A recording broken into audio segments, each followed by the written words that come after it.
2 orders at the moment in the Standard Bank Series. Of course, this is the final at the Wanderers, and we are all very pumped up for this game. The South Africans they've been out there for a long time today. They're out there for some time before the Australians did, by the way. And, of course, the Australians are very excited about the fact that they've come back from 2-0 down in the series, and now it is 2-all. Graham Smith, lots of pressure on him as the skipper in front of the home crowd. Capacity crowd expected at Liberty Life Wanderers. Some 32,000 people are going to be crammed in here today. Conditions are absolutely ideal for cricket. No rain expected. The ground staff have assured us of that, and the pitch is an absolute beauty. I can tell you, you'll notice there are some areas that are not filled up yet in the stands. I can tell you there are thousands of people outside this ground trying to get in right now. And I guess they'll be a little bit frustrated that they haven't had an opportunity to get in for the start of this match. To see the first ball, Ricky Ponting won the toss and elected to bat. And, of course, Adam Gilchrist, who looks like he's in pretty good nick at the moment without nailing a big one. He's a fine player, we know that. And he's a big match player also. 1400s in 239 games, an average of 36. Best of 172, and that strike rate is just remarkable, 96.2. He is obviously one of the big danger men for South Africa. And they love playing at the Wanderers, the Australians. They've won 4 games out of 6 here.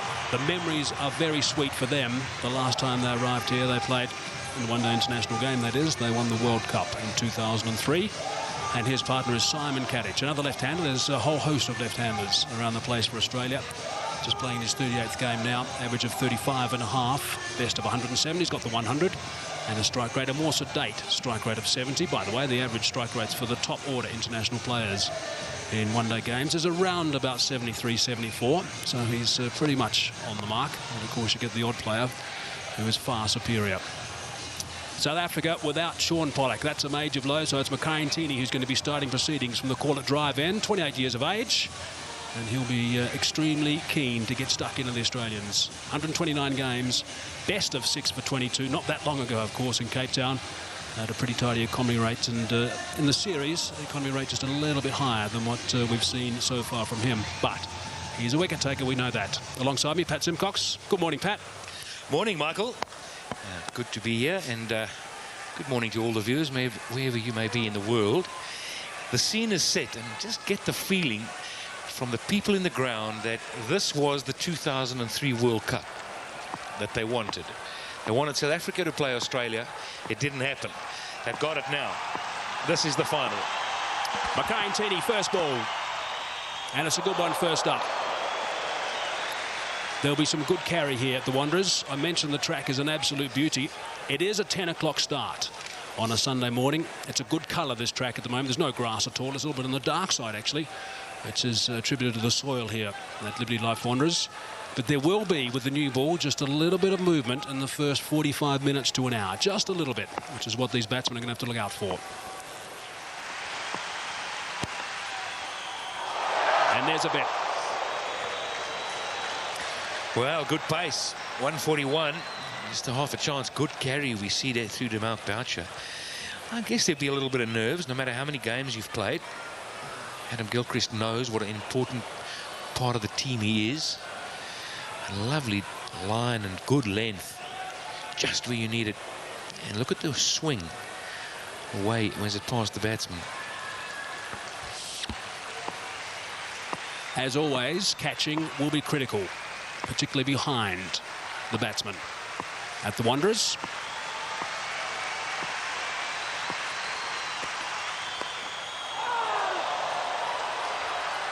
The other thing, Pat, and of course you'll know this after years of experience playing at the Wanderers for South Africa, it's not the easiest ground to hear at, is it? There was a situation there where Adam Gilchrist straight away said no, but Simon Kadich was about halfway down before he turned. So right, and the crowd are loud, they're pretty close, and that's exactly what can happen. You can make a misjudgment, and you see Kadich started to go. Now, the one other thing you know, watch out, is you don't turn on the green part of the track, because you can slip there.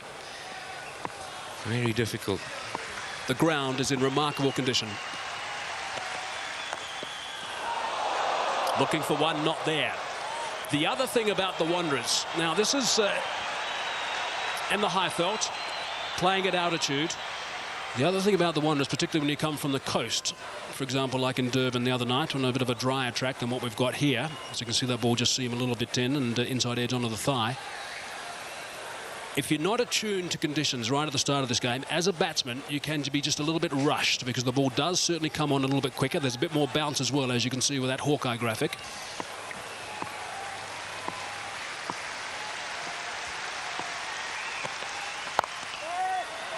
He's away. And he's timed that superbly.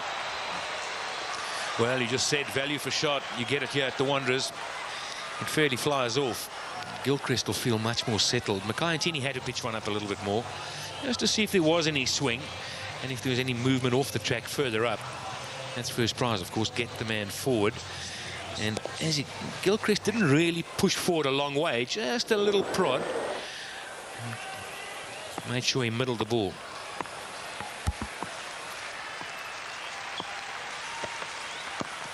Inside edge again, so a little bit of movement that first over from Mackay-Ntini. 4 for none.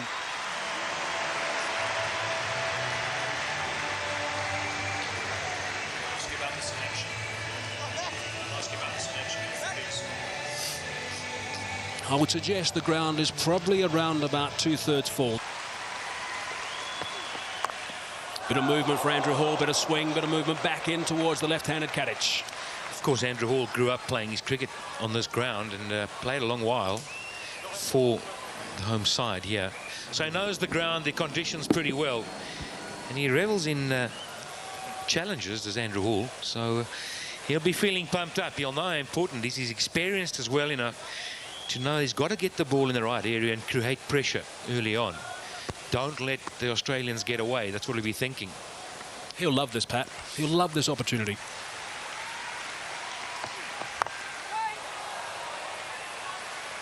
Far better if you're a seam bowler, someone who relies on a little bit of swing through the air, to be bowling with a ball that's brand new rather than maybe 15 overs old.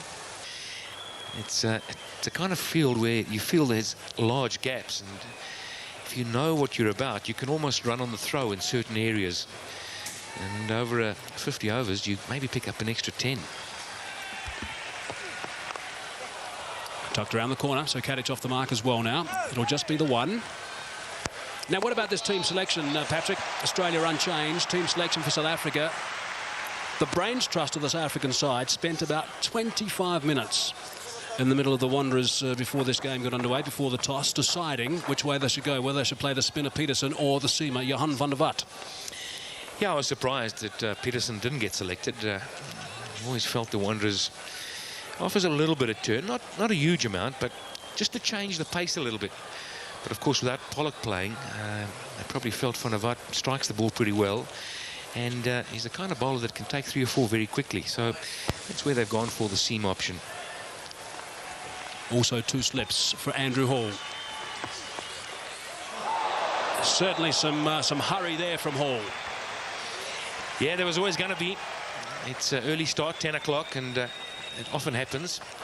Sometimes you can pick up 2 early wickets, and that would be first prize from a South African perspective.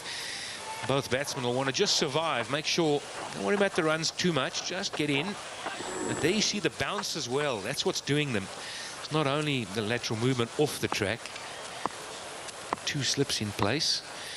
Andrew Hall's got the ability to move it both ways. Interesting stagger that they're employing, the South Africans. I'm not convinced about it. I'll tell you why for this ball. At the Wanderers, the ball flies beautifully. 6,000 feet above sea level. The ball flies beautifully for the slips. You've got that extra yard or 2, if you like, to see the ball. And I'm not sure you need second slip a good 2 paces in front of first slip. It's one of the few grounds in the world, Pat, where you can actually have the standard stagger in the slips without exaggerating anything.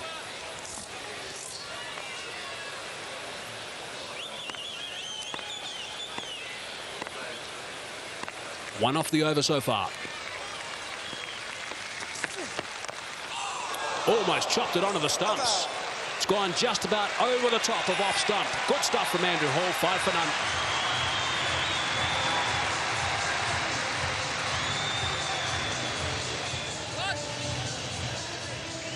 There's Brad Hogg, who's been a passenger of late. So let's just assess, Pat, what we've seen so far. A couple of overs, we've definitely seen a bit of swing and some movement off the deck, but we've seen some pretty good pace in this track. We have, but what we haven't seen is a rotation of strike. We haven't seen both batsmen looking just for the single, get off strike, get onto the other end and change it around. So you've got to get it precise, drop it in the gap and run.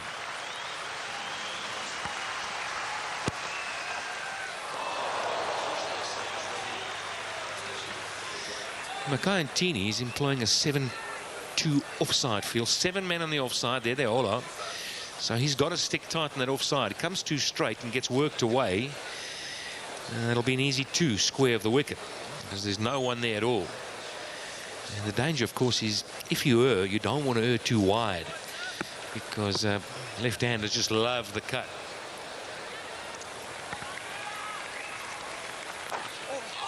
Now that has gone past the outside edge. It's a very good delivery from Mackay at almost 140 k's per hour, but a cursory glance from Kadich means some movement off the deck. This is hard work. I reckon there's more movement than the Australians anticipated.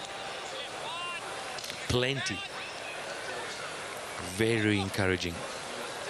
Oh. Yeah, they like that theory of winning the toss and batting and putting pressure on the opposition by getting a good total. That's the way the Australians generally work. Did that against India, obviously, in that World Cup final in 2003. Mike, I'm just wondering if there's not a case here for a third slip, as opposed to that gap there. Maybe have the finish gully. There's a fine gully there, you see. Those are the 2 slips, and that man coming into your picture now, I'm wondering if he didn't join up. And then, of course, you're behind the gullies, the 3rd man on the fence. You can just see him sticking out there. Bottom edge. There's a little bit of uncertainty here for these two opening batsmen right now. Uncertainty is an understatement. Wow, this is real action here. Australians surviving only just. There've been some close shaves. Another one of them.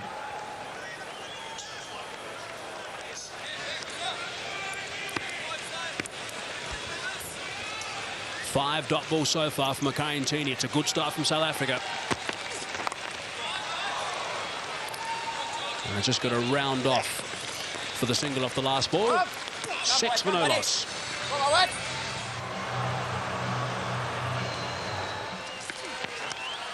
Movement again from Shaun Pollock.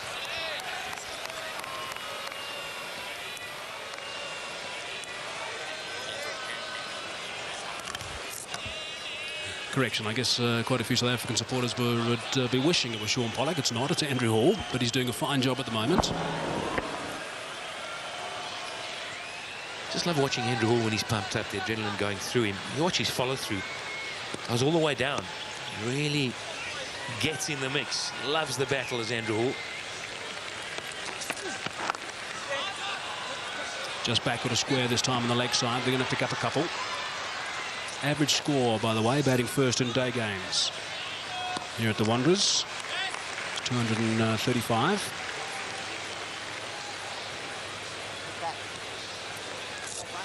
I reckon 235, but too little. 232, by the way, is in all games played here. 235 in day games.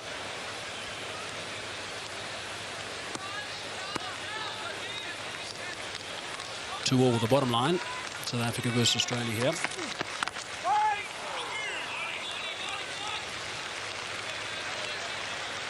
And it is a venue where hundreds can be scored. Simons and Ponting have each got centuries here, so has Herschel Gibbs, big scores. Let's look at Andrew Hall's first over.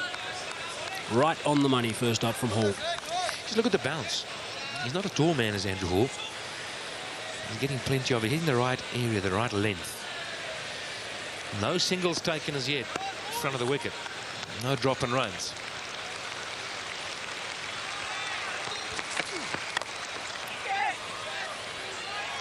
Scrambled a single there. And even that was a little bit unsure. As he hit it, he wasn't certain on the call. It's always nice for a bowler if he's hit his straps already like Hall has and And then he gets a batsman on strike who hasn't faced him in a little while. Yeah, 10 strange room and so much up here for today. You win this. This is Telemarcus in picture. How well did he bowl in the last match? Wow. They were not a happy camp at the end of that game. I was down the side of the pitch trying to get an interview with one of the South Africans. They were all furious. That's away. That's his zone. Loves it on the offside. And he drives well through extra cover. Again, no flourish. Just a little punch. And finds the gap. Once it beats the man, well, you know you stop running. It's quite remarkable, Pat, that leverage he does have. Adam Gilchrist with that high grip.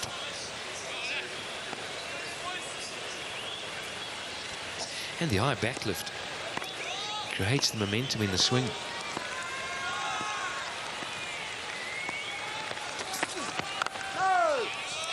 Seven off the over, 13 for no loss. 4 overs gone. And it's Mackay-Ntini now to start his third. I think both sides would be happy with their start. From a batting point of view, you've seen the ball nip around a little bit and you've survived, so that's good. And from a South African perspective, they haven't seen Gilchrist kick off and get away from them.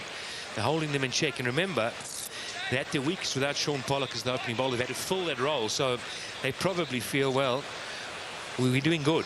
We just need a wicket.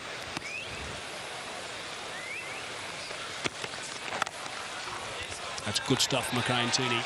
Really is very, very good. The ground is starting to fill up now. Those spectators obviously found their way in and trying to get settled to encourage the home side. It was quite interesting also this morning, Patrick. I think there's been a lot of chat over the last couple of days about how imposing the Boring is, the Wanderers is, for opposition sides. There's no doubt there's some of the Australians who are going to get a bit of a rev as they come out to bat. Ponting will probably be the first, batting at number 3. I think Brett Lee might get the odd serve as well. They've enjoyed their tour of South Africa so far. Short boundary down a third man, just the one.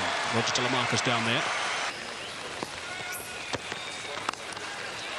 Oh, goodness me.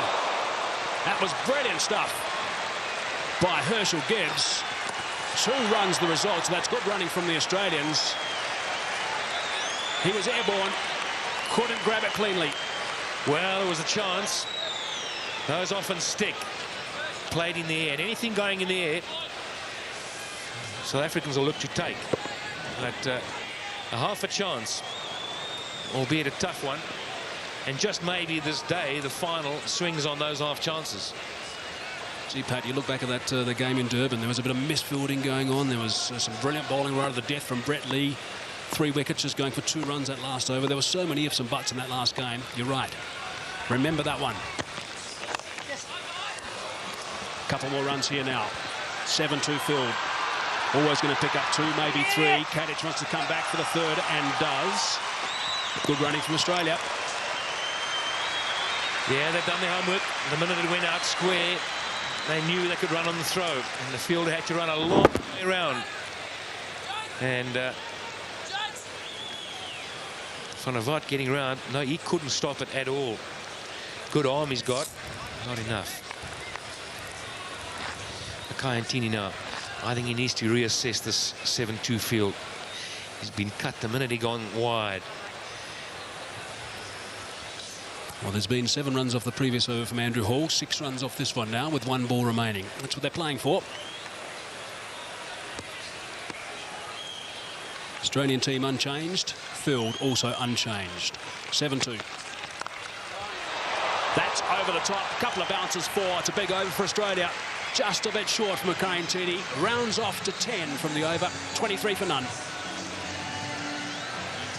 Gilchrist on strike. Field change now. Short cover in position. Just the 1 slip.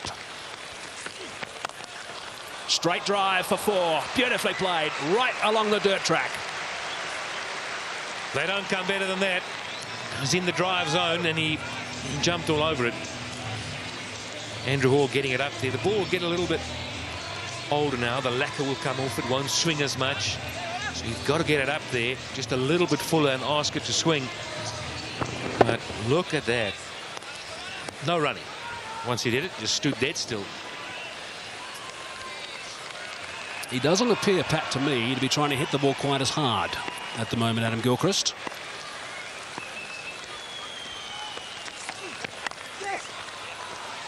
Clever batting. Rotate the strike, alternate the strike a little bit. 5 runs off the first 2 balls. When I say he's not hitting the ball quite as hard, I think he's relying on timing more than brute power, which is sometimes the style of Gilchrist. That catch from Herschel Gibbs would have been an absolute blinder in the last over had it been taken. In fact, it just would have been a remarkable grab, but we've seen a few of those in this series. Yeah, he's a classy fielder. You've just got to stick. You've got to hit the middle of the hand, and then you've got to be lucky you don't land on the elbow as well.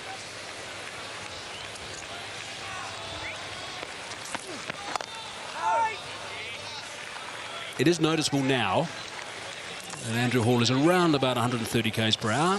McCain-Tini has been nudging 140 once or twice already today. There's no doubt, Pat, the batsmen have been at the track for almost, for 5.5 overs. There's no doubt that they're just a little bit more acclimatised now. They're not getting rushed as they were right at the start. Performance so far, nothing in it.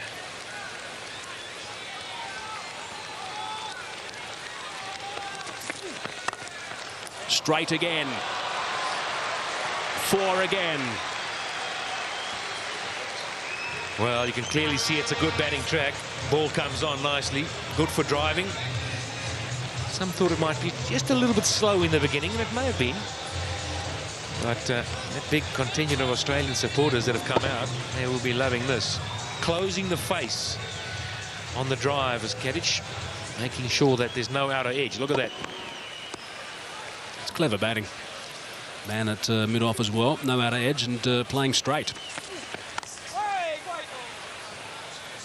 Something that South Africa did successfully in Port Elizabeth at the start of that game, the start of the Australian innings, was they starved Adam Gilchrist from the strike.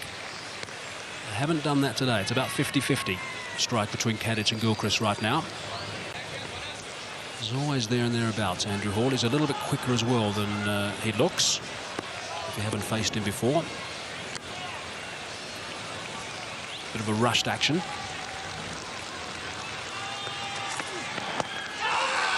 Shell from Hall, Boucher, and also Smith at first slip, but not the affirmative from the umpire. 32 for none.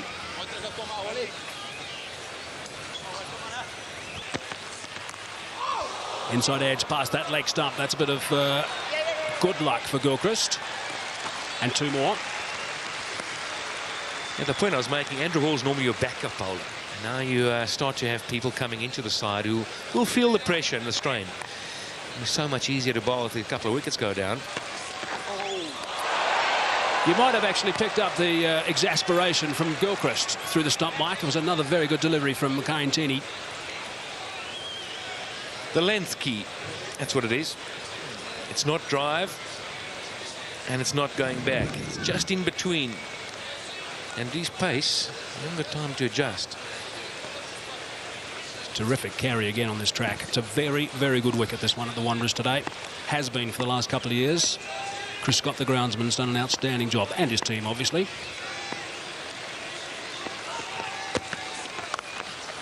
Extra bounce, well ridden by Gilchrist, straight to Herschel Gibbs. Another factor today, Pat. Be interesting to see how Jacques Callis bounces back after having to bowl 10 overs in Durban in extremely humid, hot conditions.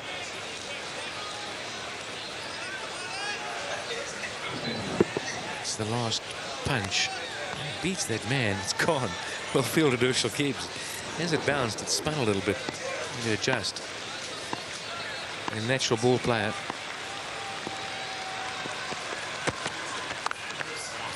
That is through, and that is 4.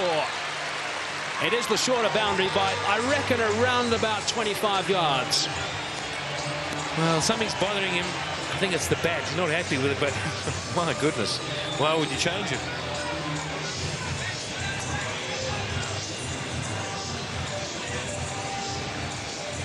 Six off the over already. 2 balls to come. He's got to hold on tight here. I mean,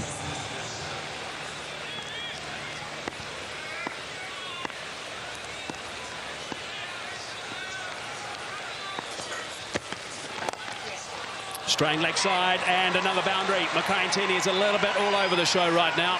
And you can't do that to a player of the calibre of Adam Gilchrist.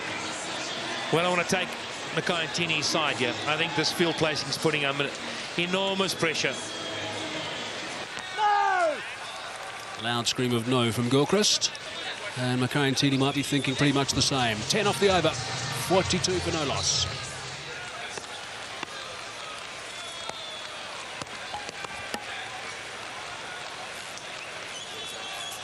Hall again.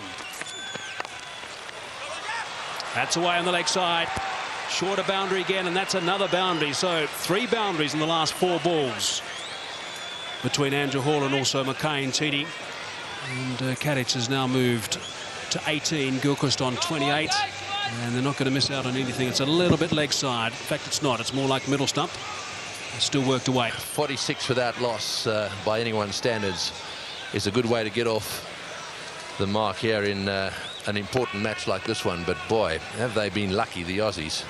They've played and missed a lot. Very, very fine line. Easily home. Very fine line between that little nick that goes through to the keeper and missing the outside edge of the bat. And of course there's been one chance too. I heard it described as a half a chance, but if you get your hand to it, I think it's got to go down as a chance, especially at this level. A very good morning to Barry Richards. Morning, Tony, and all our viewers.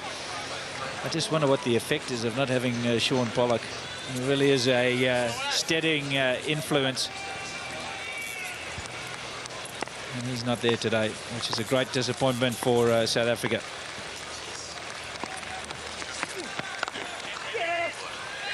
Have to hurry. And in. I think Kadic was sleeping just a little bit and late to set off. But in the end, it all worked out for Australia.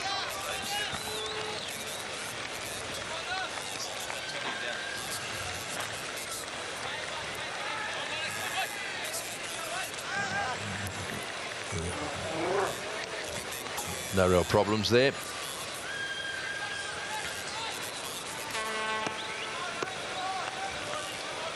So 7.3 overs bowled for 48 runs. Andrew Hall. I think I might have been inclined to go the other way with the opening bowlers. I would have gone for Van der Walt. I think it might just swing a little bit. And now he's going to have to bowl with the old ball with lots of momentum with Australia and a fairly recent arrival on the international scene. It's going to be a lot harder for him. I think he's been given the new ball. This is a role that he plays in domestic cricket. They opted to go for a little bit more experience with Hall and Tini, but it hasn't worked out, albeit with a little bit of luck for the batsman. Yeah, very fine line. No, that's a good shot. He's hit that very hard indeed.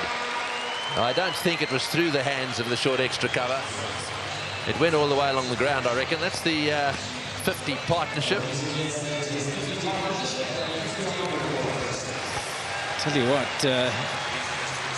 beautiful shot by Simon Kadic. He was in position so early, and Hall obliged by providing half volley, and away she went. Last ball, or near enough last ball match there. Straight to the fieldsman, 52 for no wicket. Graham Smith played 68 matches. Short delivery again and pulled away. This is a fast outfield. It's 4 more. Well, the Australians couldn't have dreamed about a better start. They've managed to get a few boundaries away, despite the fact that early on they were nailed to the crease a bit. This wasn't a flyer like first or second over flyer. This has been building. Yeah, another good shot from Gilchrist, again straying a little bit in length. The Mackay just giving him enough opportunity to play that favourite pull shot of his. And Tini not quite the same bowler when Pollock's not at the other end. 4 overs for 29.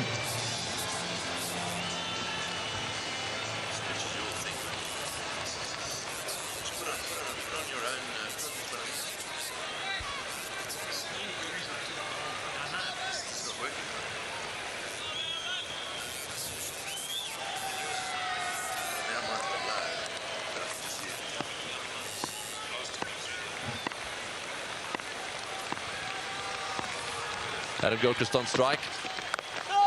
And starting to look more comfortable. He played and missed a few times early on.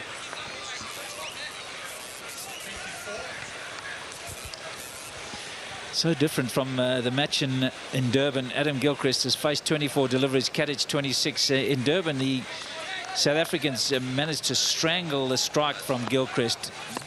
Katic was facing most of the deliveries. Here it's 50-50, and you can see what's happened. 33 for Gilchrist. He's underway. Again, he's put that away. It'll just be a couple.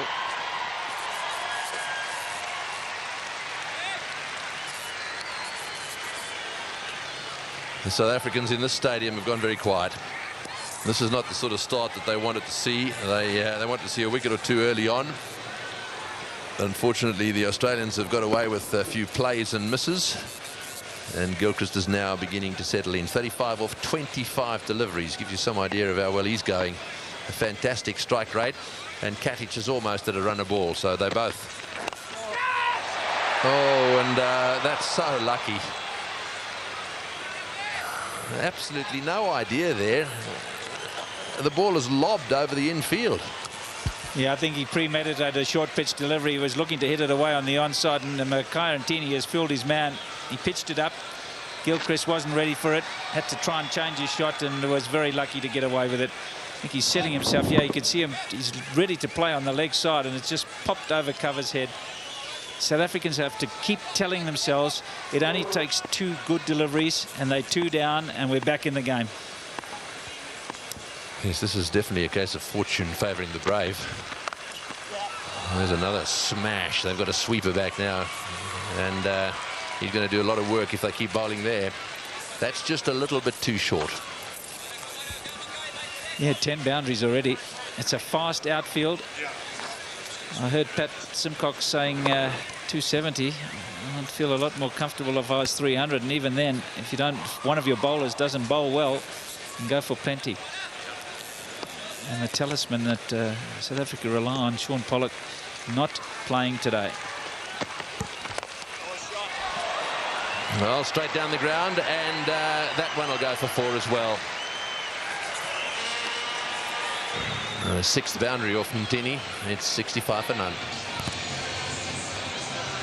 That's half volley, that one, really. Or not quite, but certainly there to be struck down the ground.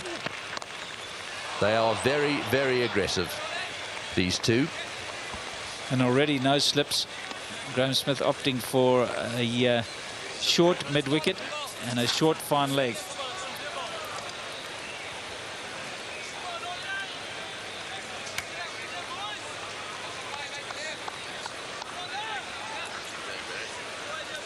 One, two, three, 4 in the covers, and then on the onside you've got the catcher who's compulsory, and then you see the man with his hands on his knees. He's also catching leg gully. Oh boy, a little flirt at that one. There's another example of the little bit of luck that the Australians have had today. It was outside off stump, and it was a very ordinary shot. Batsmen both having a look at a spot on the pitch. It moved, that's for sure. I don't know whether there was a bit of cut on the ball, a little bit of work. Yes, there was. A little bit of work on the ball. Maybe worthwhile trying someone who does that on a more regular basis. Augurs well for Australia with Nathan Bracken. I think Jacques Kallis is the man who can do that particularly well.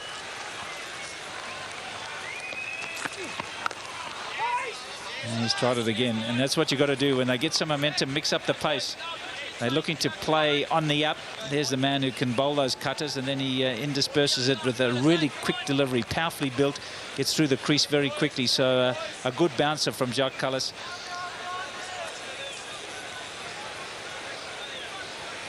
Yeah, good point, Barry. That's dead right. It surprises me they've taken quite so long to work out that there is a bit of grip there for the cutters.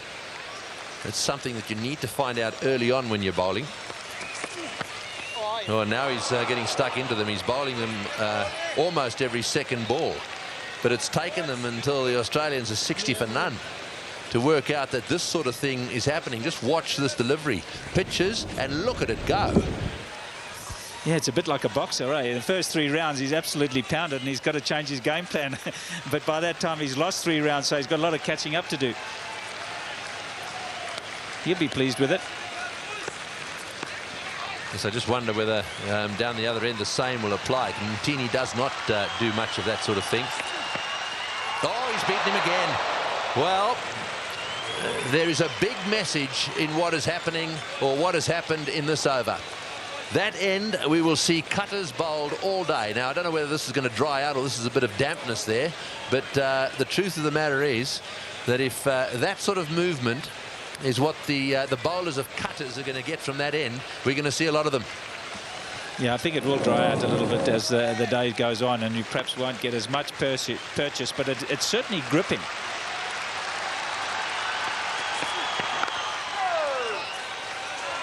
Changes the game, doesn't it, when there's a bit of movement of the wicket. 66 without loss. Well, there's the power play signal, so they're deciding to get him out of the way. It's mixing the pace up that's going to count.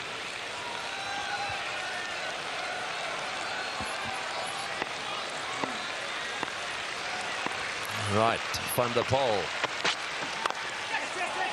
Correction, Van der Vaart. And, oh, that's way over the top, and that's pretty well done, actually. The throw coming in, the bowler hardly had time to get around and get back. Well, that's the zone. That's the place to go.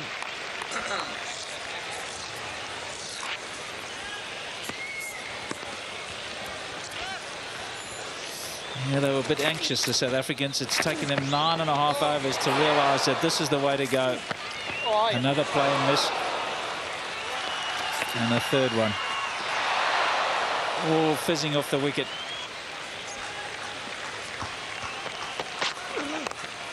He's just watching those replays. One of the important things is that the wicketkeeper has got to read it as well, because Boucher was taking all of them on the half volley. Now, if he does nick one and it doesn't get there, that would be infuriating. That's the sort of thing that drives bowlers round the bend. So Boucher's got to read him as well as the batsman. Yeah, then he comes up and gets the bounce and it goes over his head. Yeah, it's not an easy job being a keeper. Yeah, mix it up, Andrew. That's the go. Van der Vaart getting in the action too. His last delivery was a slower delivery.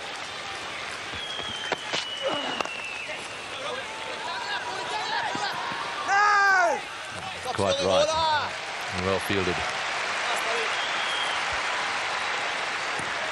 2 singles, 2 dot balls in this over. This first one from Van der Vaart.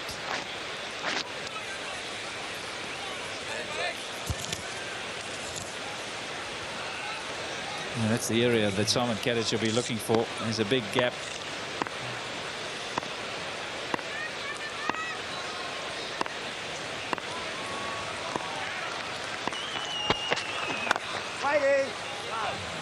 Four men saving 1. And they're all right back on the edge of the ring. Right back on the edge of the ring for Adam Gilchrist now. They know that he's not looking to just drop and run. You see those 4 men in the ring. They're all right back on the edge of the circle. He has got the option of just dropping and running, Gilchrist, but he's not that type of player.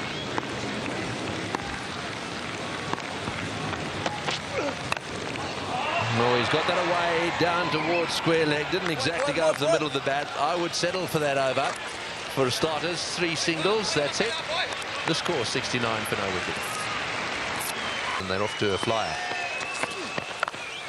Oh, he's hit that in the air through the offside field. Bounces away down towards the boundary. If he's going to bowl those cutters to Gilchrist, I would suggest he needs a sweeper back. He may just get him caught out there somewhere. And he's going to have to sacrifice one of his boundary riders in some other position. He's got him a deep square leg. If you're going to bowl cutters, he shouldn't be hit the deep square leg. Well, the other option is to leave it as it is, but go round the wicket with the cutters. Make him try and hit against them.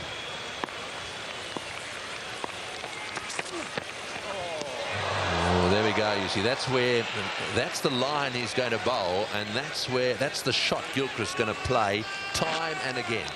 So I would take the sweeper on the leg side and put him back on the boundary on the offside and say, righto, now you hit me for 4 in that direction.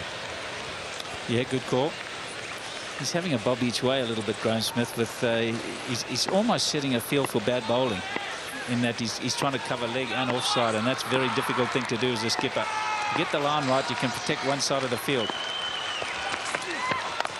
And there we go again. The sweeper would have cut that one off, and that also is going for 4. So he's got to come up with a plan now, Andrew Hall. This is what it's all about. Can't just keep bowling there to Gilchrist without protection. I reckon they should try around the wicket. I know it's a shorter boundary on the leg side, but if those cutters work, then you're hitting against that little bit of a cut that goes away to the offside. This way, you're just sliding across the off stump, giving Gilchrist plenty of room to swing the arms. And he's going to make you pay, and he is big time. 49 for Gilchrist, just 34 deliveries. Yes, he's being damaging. And that's his single. Oh, there's a misfield there, but it won't cost South Africa anything. A half-century to Gilchrist. That's his 44th half-century. He's 6th against South Africa, and he's first of the series. And he couldn't have a better time to do it for Adam Gilchrist. They've restricted him in the first 5 games, or first 4 games rather, but this 5th game he's come to the party, Gilchrist, and he's done it in style. 8 boundaries.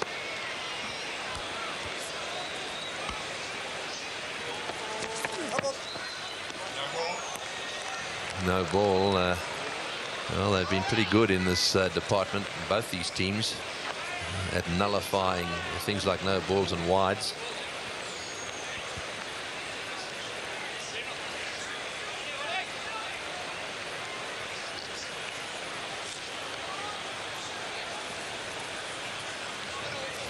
It's a good quick call, wasn't it, from Brian Jerling? I think Simon Kadich had it lined up, and when he heard no ball, he knew he was going to get an extra delivery and a run, so he didn't play a shot.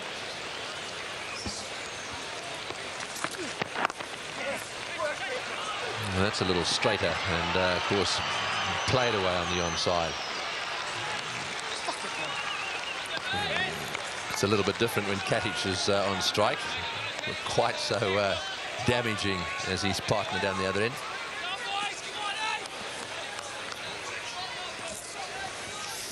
And the rolling of the shoulders here. Watch the back foot, though, as he lands. Quite a big drag. And he really doesn't get the right shoulder pointing at the batsman. 12 overs gone now. 81 without loss, Australia. Gilchrist in full flow. Gee whiz. Or going for the pull shot. Again, just not quite there for that shot. Getting a bit bold. Mind you, this is the best opening partnership this series. Beating, correction, it's almost the 87 in Durban, which is the best. They've got 81 here.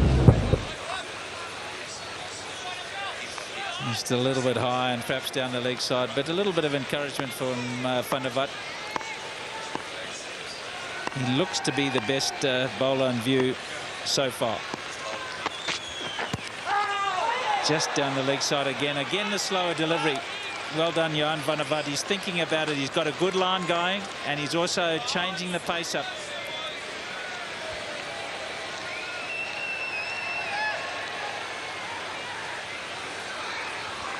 Yes, he's bowling a tighter line, is he not? He's got his man back. He knows that with the man back on the leg side, at least he's got some protection there. So as long as he stays away from that shortish delivery outside off stump, he's got the right field. He's bowling to that field as well.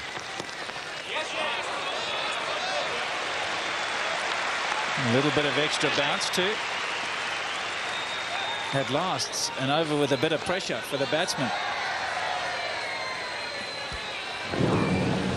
A bit of bounce there. Surprising Gilchrist. He was trying to run it away down to third man, and he ended up turning his head on the ball. Don't often see him do that. Normally, if it's anything like short, he's trying to hit it out the ground. That surprised him. Good bowling. 4 dot balls this over. That's the wrong one. Outside that off stump. That's not the place to bowl. Slightly over-pitched. And hasn't Gilchrist got stuck into it? You don't have to miss by much, do you? He really bowled a pretty good over, and that in itself wasn't all that bad a delivery, but this man just pounces on anything. See there, watch the feet, hardly any movement of the feet, just a swing of the bat. It starts over his left shoulder and ends up over his right one.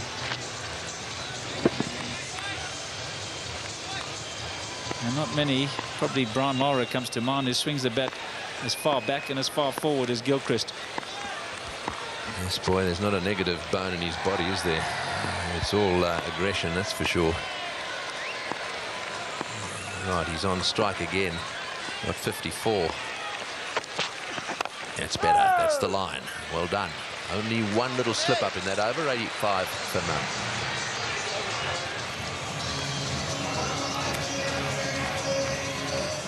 none. Right, here we go.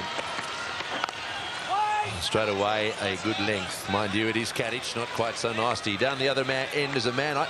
There are times, I suppose, in a cricket watcher's life that you just get lucky, and I reckon that we've been lucky to sit in a commentary box and watch Adam Gilchrist play cricket all around the world in an incredible way. It's a bit like all of the South Africans here who watched my fellow commentator Barry Richards and Graham Pollock in that era. You know, you just get lucky from time to time. And Gilchrist clearly in that category in terms of entertainment. Yeah, and let's not forget Viv Richards too. And then during World Series cricket, Greggy, you'll remember so well how well he played. He was at his zenith.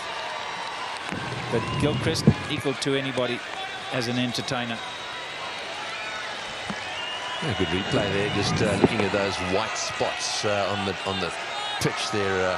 Telemarcus straight into the middle of them. There's a little grouping of what is clearly a good length to Kadich anyhow.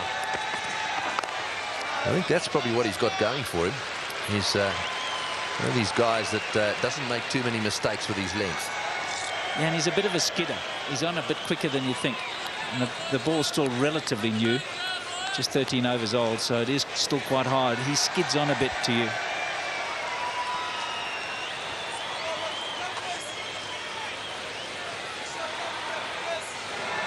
Little trigger movements for Simon Kadich. A lot of movement in the crease, but it works for him.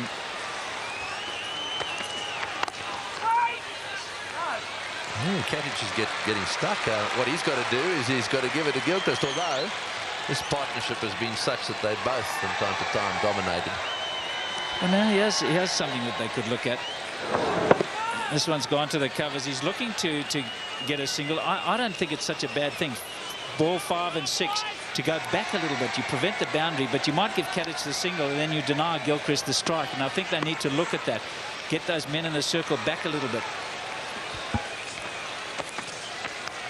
Oh, there we are. There's that. There's the effect of keeping it quiet. You bowl a good enough over. One of these two, both of them in fact, are going to do something silly if they get tied down, and this was very nearly all over. Yeah, well bowled, Roger Telemarcus. And you see they're just running it in off the seam. It's coming into the left-handers, so not as much room to swing, and extra bounce. So one ball for Gilchrist. They've got to try and make sure that he doesn't get a boundary.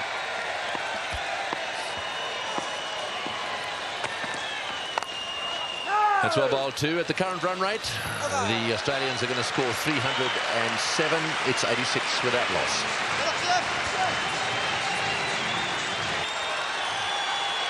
Gilchrist 54. Kadich on strike.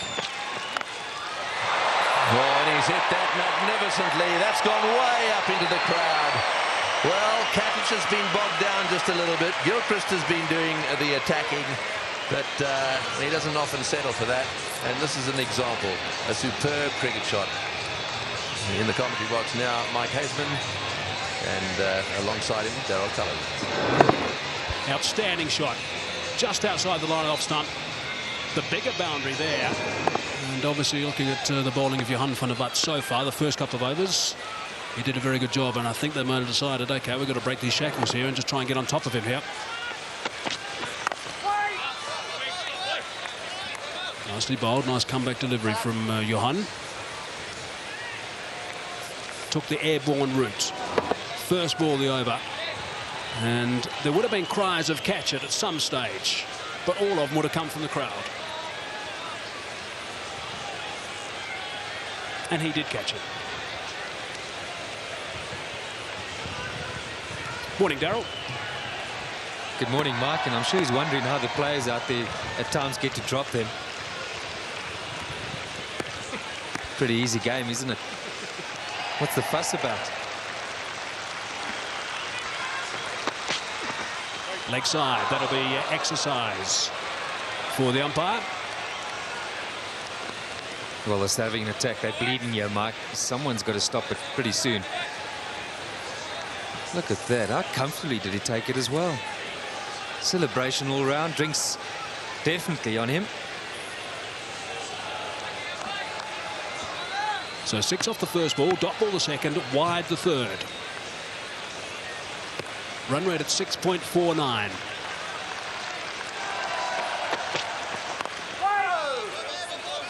And we're only a few balls away from the end of the second power play. And that's going to put Graham Smith under pressure. 93 for no loss at the moment. 3 balls away from completion of 15 overs.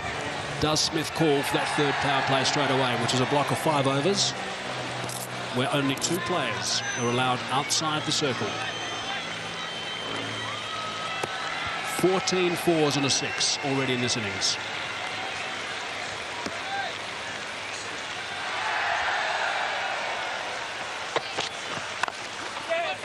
Past the bowler. Mid off quite deep, just the one. What it does tell us immediately that it is a very, very good pitch.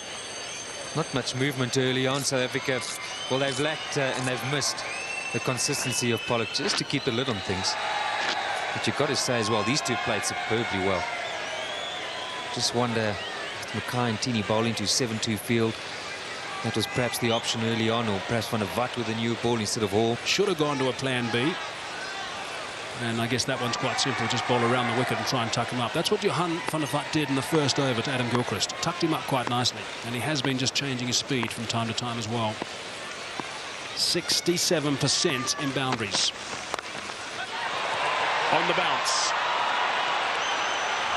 Just one. Now, I wonder if Mackay and Tini couldn't have made more of this. Don't have the slow bowling option today, the spinning option in terms of Peterson.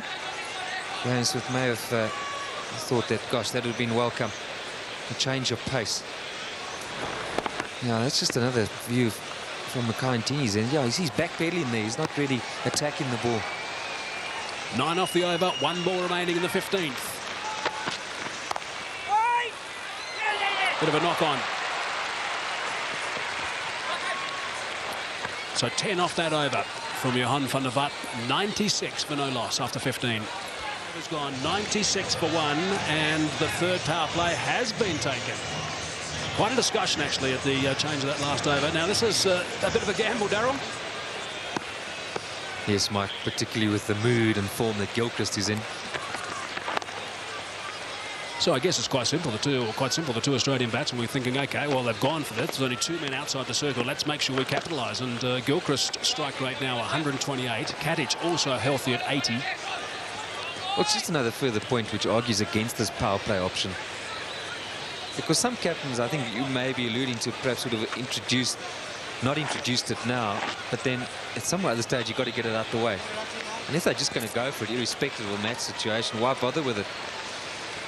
Yeah, you certainly don't want to be caught having to use a power play when you've got the likes of maybe Ponting, Simons or Hussey at the crease. About overs 35 to 40. That'd be absolute carnage if that happened. And it hasn't influenced the game, these power plays, same as the super sub. Goodness me! That is absolutely remarkable. Andrew Hall has taken a blinder. He looked in no position whatsoever, stuck the hand down. The ball went straight in, and that is a huge wicket. Wow, what a catch. Great catch by Andrew Hall. He almost stuck it out as if to say, well, I've got to get something down on it. And it's stuck, and it's a crucial period of play here for South Africa. Just when Gilchrist was looking to launch, Andrew Hall pulls out his bit of brilliance. Well, we've said all along, a couple of us have said that fielding may just be the deciding factor between these two sides. And you need work like that if you're going to stay in this match. 97 now, the end of Gilchrist for 55.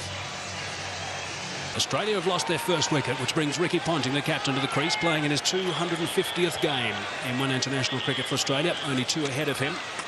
Alan Border 273 and Steve Waugh 325. Averaging 42 throughout a magnificent career.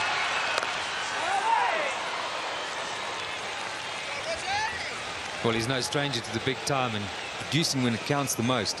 This was the ground. And he got that memorable 100 in the World Cup final against India. He has done well there, hasn't he? Moved a bit slowly initially. Almost thought that he stuck out his hand as an afterthought. Well, he may not think so. I think it was he moved very well in the end. And Roger Telemarcus again in the action. Crucial wicket, crucial period of play that. Yeah, dead right. Australia were on a real roll. Graeme Smith taking that third power play. And what they needed was a wicket, but Hall has provided something quite exceptional here. Okay, so was it an afterthought or not? No, he's seen it, he's gone for it. He could almost have gone for it with 2 hands there, often though, for the left hand. No, it's going to be a day where probably the batting is going to rain, yeah. So you need some brilliance in the field. Overstepping by Brian Jerling with a bit of exercise this time. His friend is Alim Dar out there from Pakistan, who arrived a couple of days ago.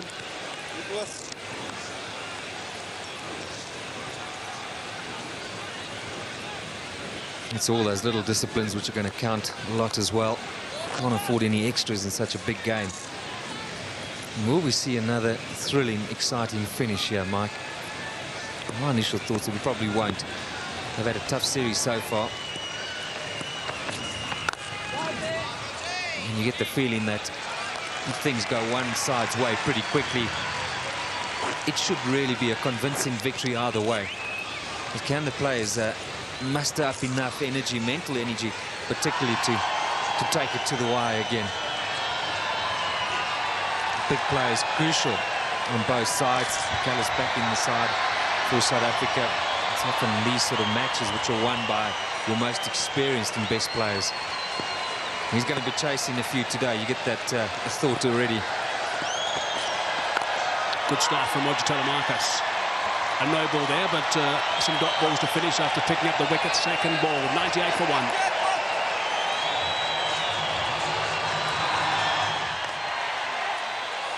Johan van der Vat will provide good support right now. Tough call for him back in the lineup after warming the bench for a few games.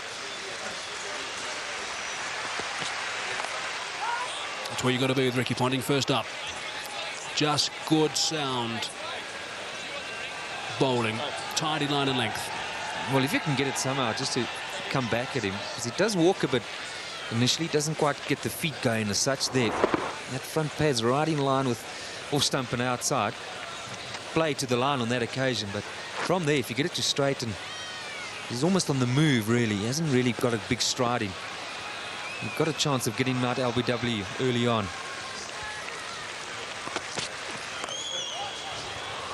It's quite amazing, Darryl. You look at all the great players around the world, and there certainly have been some amazing performances. There's the 100 up for Australia, by the way. And you hear about all these various plans and the tactics the bowlers have to bowl to various batsmen when they come to the crease.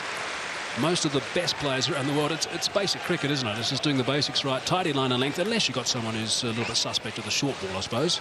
But just get in the right areas first up. They are vulnerable early on, or periods of the innings. There should be a chance for a second, yeah. But ultimately, it does boil down to you get the ball in the area more times than the opposition. You should, most times, come out winning the match. I've been very impressed with Johan van der Vat since he started wearing the green and gold for South Africa. Certainly performed very well after an emergency fly-in when McCrane Tini got injured 24 hours later on the park, and picked up a couple of wickets in 5 overs against Australia. It was quite interesting talking to him the other day. He was saying that first over that he bowled in that VB series in the South African colours the first over. He thought he was bowling with someone else's action. He felt like he was nowhere. Yeah, I'm sure the folks at home would enjoy that. It just shows you what pressure can do to you in unfamiliar circumstances. The body's a bit tighter than normal.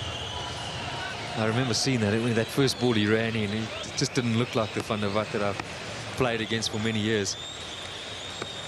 I like the way he gets nice and composed. He's a thinking cricketer, Johan. There we go, that's spot on.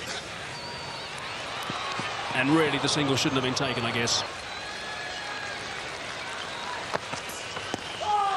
Outside the line of off-stump, premeditated from Simon Kadich. I'm not sure. All bit of a mutter as well from Roger Telemarcus. I'm not sure that was necessary. His strike rate's okay at the moment. Interesting option because, look, he's got fine leg up. He's got a deep square leg very much in front of square. Now he's going to back himself with Telemarcus with that, you would think, that low position of delivery and around the crease. He surely can't get me out in front. So I can walk across my stumps, and whatever options that brings, he's going to go for. Gone this time on the bounce. Not out of the screws. Perhaps a little bit of good fortune there for Kadich. Maybe he's getting a bit edgy. I can only think, Mike, that Australia have decided, look, we've got to keep this rate going. It's a good pitch. We've got good batting to come. I'm set. I'm in. If I feel it's in the right area, I'm going to pick a spot where I'm going to look to take Telemarcus on. Danger is, though, he'll lose a wicket. That South Africa then have got a great opportunity. 2 new batsmen at the crease. Good stuff from Telemarcus. It was quite interesting. It's looking at that. We were showing that slow-mo of Johan van der Walt with his run-up. And we got a little squiz of Damien Martin. They've got a TV monitor in their changing area.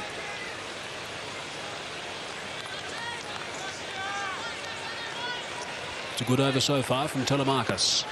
2 from it and 2 balls remaining.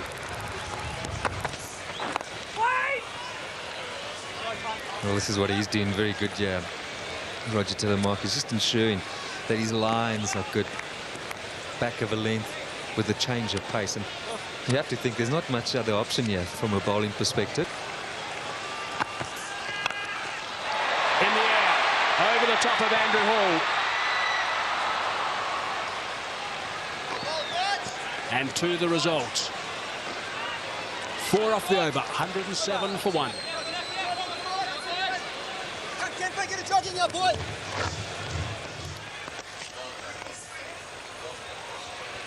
This is something they're doing quite nicely at the moment too, the Australians. They're realising the boundaries have just dried up a little bit with Gilchrist departed. He hit 9 boundaries, by the way, 9 fours. And they're picking up the ones and just rotating and alternating the strike. Bit of certainly a big crowd build-up, but also a little bit of cloud build-up. The Wanderers. That's of concern, Mike, because we had a great morning. And when it starts off like that, invariably you do get some rain. Let's not even go there, Daryl. We don't want this game messed up. Let's not go there.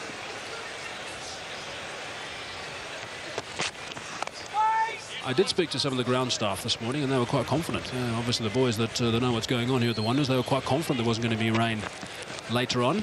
Hasn't rained for a few days in Johannesburg. One of our camera crew, I asked him this morning, and he said, no, there's 70% chance of no rain. That's wise in the camera.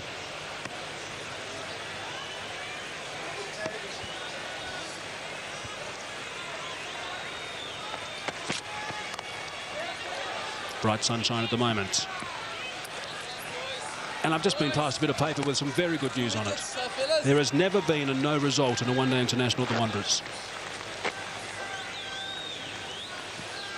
Yes, Mike, and only 2 sides have ever come back from being 2 down in a 5-match series and won it.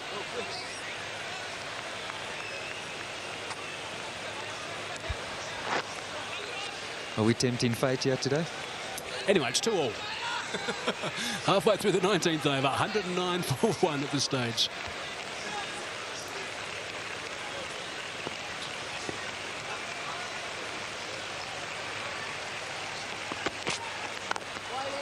Well, this is good stuff here from Slavic. Just keeping Ponting quiet. He's now faced 11 deliveries, only 3 on the board. He hasn't been able to latch onto anything loose. He's an experienced player. He'll know that often an innings will start in this sort of fashion. It's not the worst thing. It does give you time to play yourself in and get a feel for things. Often you might be given a few loose balls and you look again, you're on 12, 16 runs and you think, gosh, can I keep this going? You get a bit excited and out you go.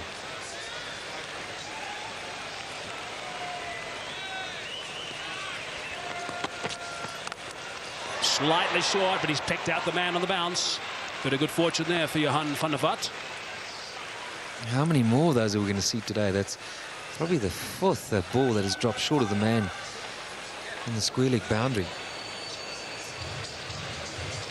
Well, there's a bit of aggro there between Johan van der Vat and also Ricky Ponting. A couple of words between the two of them, and I think Ricky Ponting just had a couple of words back as Johan walked past him. Might have been a bit of a snipe from Johan. He's an aggressive character, Johan. A very, very determined one. 3 off the over so far.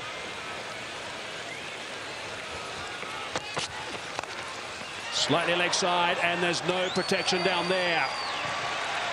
So they finished that over in style. Ricky Ponting, I think, had another word or two as well in the middle off camera, just to put his point across. 114 for 1.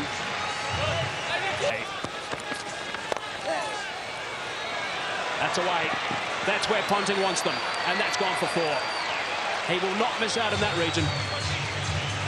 Well, he hadn't quite finished what he was saying, and the ball was on him, and now it's gone for 4.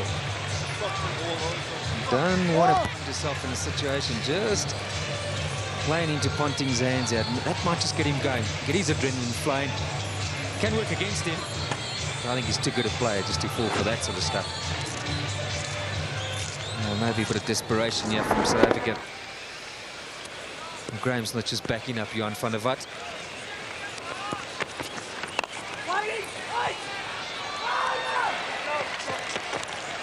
This has been the arrival of the rest of the test squad from Australia. Because this morning full of a war of words again between Shane Warne and Graham Smith. Ricky Ponting and Graham Smith having a bit of a go at the press conference on Friday night after that one day, which has been reported in the papers this morning, and it's on again here at the Wanderers. The test match starts on Thursday in Cape Town.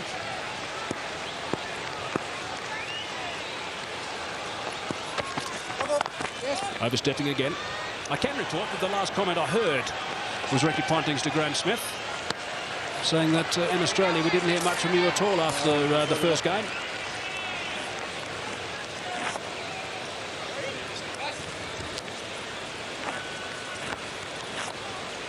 Confirmation of just going over that line. Some part of that foot obviously needs to be behind the line. Well, the last thing you want is to get a wicket off a no ball, particularly in a big match like this, and particularly if it's either Ponting or Katic right now.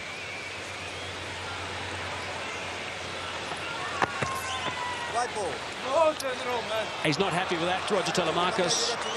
He said, no general man. That's what they call him, Brian Jerling, the general, former Defence Force down in the Eastern Cape. He's not happy at all, Telemarcus.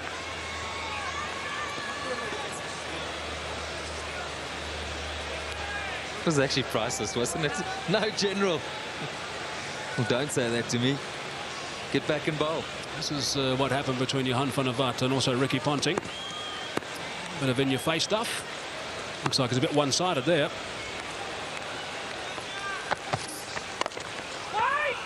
It's almost a WWF stuff there, Mike. Now, I've got some young kids, and I'll tell you what, we do spend a fair time watching that.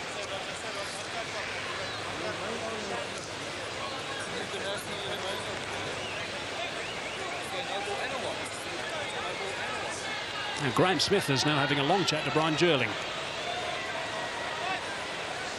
about that.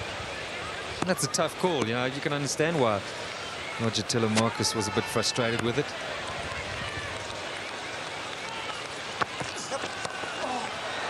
Down to third man. Kayantini does well, and he has a good arm as well, so just the one. Just judging by the series that we've seen so far, not much to choose between both sides. You've got to think that today's match is going to be about looking after those small little things. If you get in, build a partnership, make the most of it, get the opportunity to really get on top of the opposition, take that opportunity and don't keep the umpires busy. No balls, extras. You don't want to lose the match or get a wicket off for no ball in such a crucial encounter through extras. Well, these are the two additional deliveries. The third ball was a no ball. The fourth was a wide. He's got away with that one. That was a dot ball, so there's still just one ball remaining now. I think the same goes for in the field. No fumbles, get a catch. You've got to take all the opportunities that one can get. Try and turn those threes into twos. It's a really tough ground to field on. It's a fast outfield. And if you get the dive, put the dive in to try and stop the boundary. Quick single. Might have been tight. Had there been connection with the timber, there wasn't. 123 for one.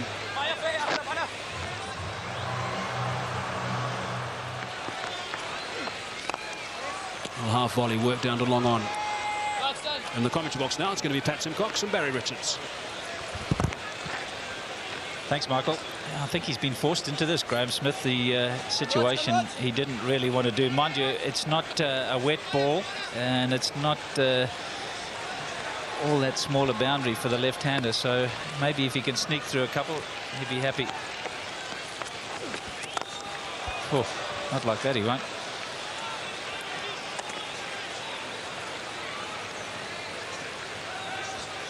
Australia right on top, 125 for one. Just 20 overs have been completed. 300 plus on the cards.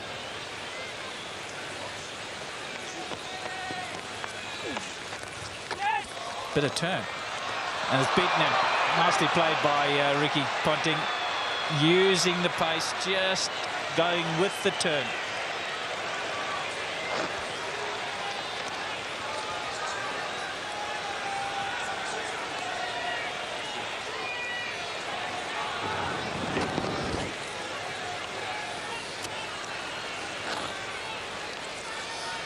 Boundaries galore. 6 for Cattage, 2 for Ponting, plenty for Gilchrist.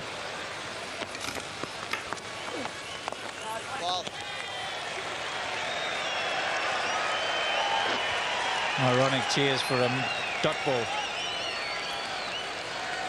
There's a bit of turn there, but that's nicely played.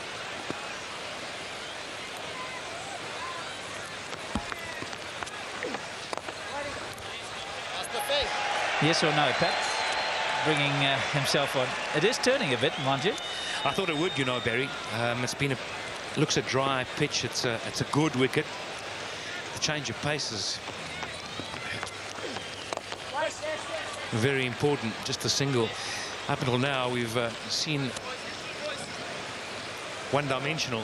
130 for one. Edged wide. Unlucky. Got out like that in Durban. This time he's had a bit of luck.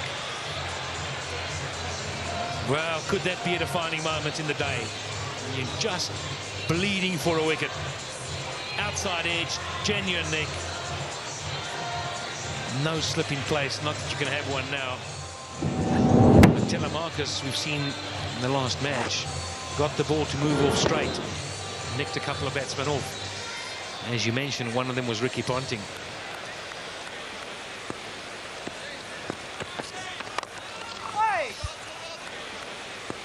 The other thing that I think you've got to bear in mind here is that 134 for one after 20 overs. They're looking at a big score, and the only way to stop that is to get wickets.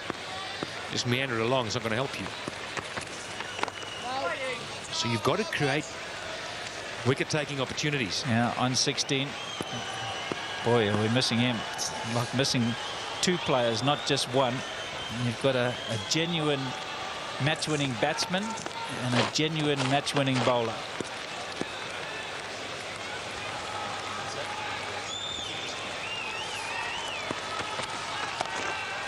And he's put that one away too.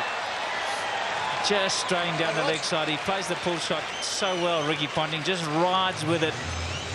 Anything on the leg side, he's dynamite.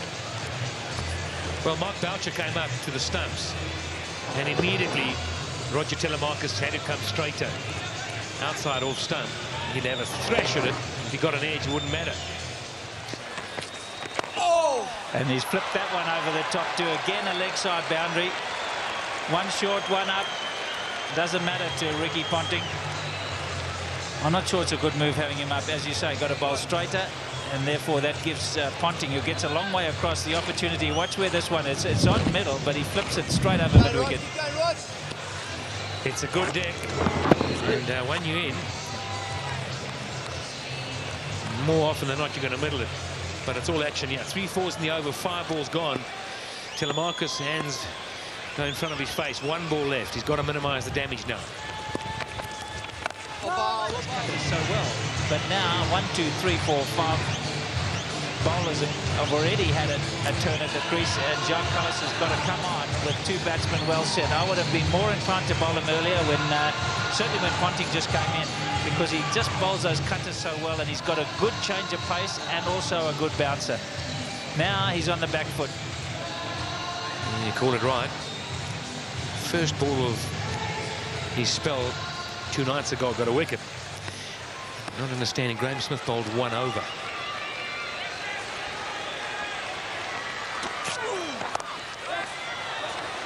And the 1 over would suggest there was no process to it. Maybe each one to have a look and see if there was any turn. Wasn't happy if there was going to be enough.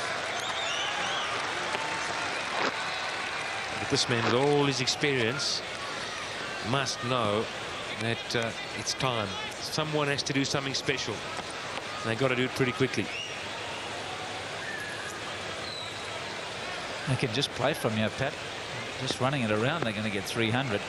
And that's without much acceleration from here. And bowled. That's an extra bit of pace again. And that's where he's so good, Kallis. Strong man.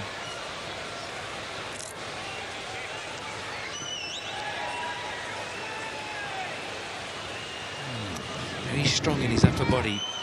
Strong in the shoulder and the pull through. They talk about bowling a heavy ball. He's one of them.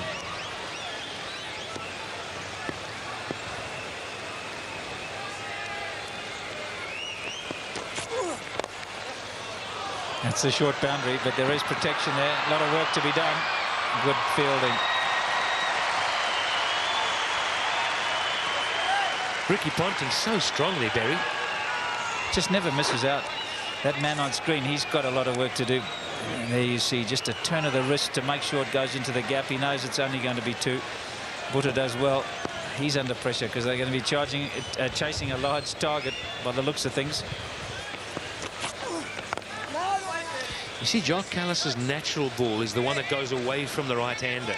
So when there's a little bit of swing, he has to start at middle and off.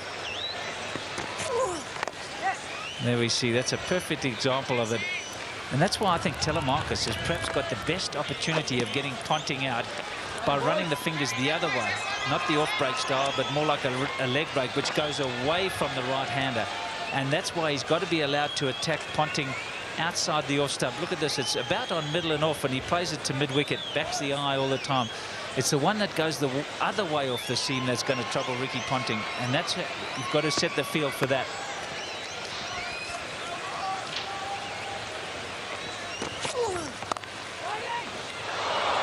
More runs, 4. 150 up, just 1 wicket down.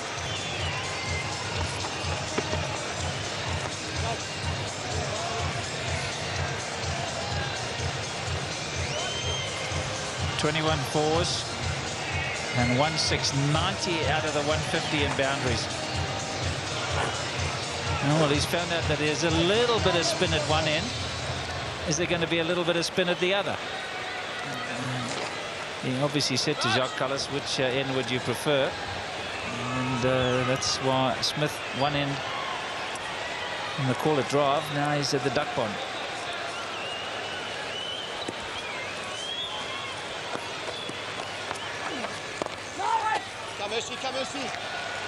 He's certainly bowling a lot slower. He's looking for that turn. The slower you bowl it, the more rotations you can get on it, and the more it will turn. I think Ponting may use his feet, you know. The slower he bowls.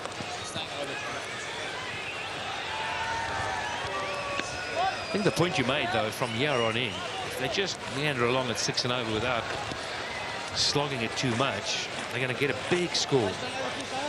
And they've set themselves up to be able to come hard with the likes of Simon still to come. Martin. Keep him in. Simons is the worry. And he'll have a license at the end. That's a real worry if he gets away.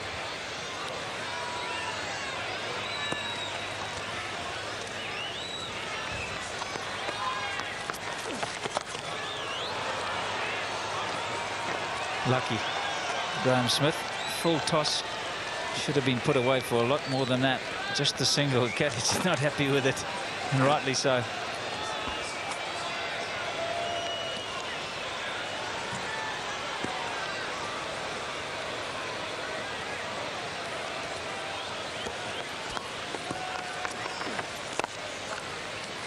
He'll do that all day long. Just pinch the one. I think you're right. He's looking to try and line him up by going down the wicket. He'll just have a look for an over or two. Got the spin covered, yep.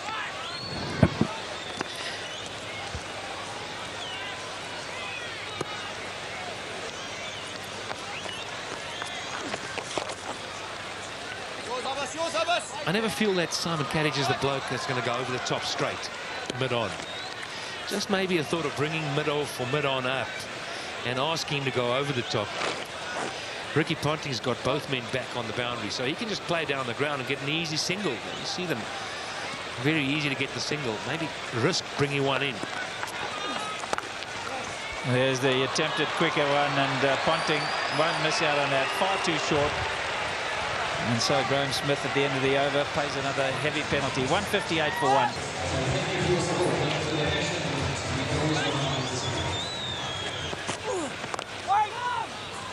Much better bowling.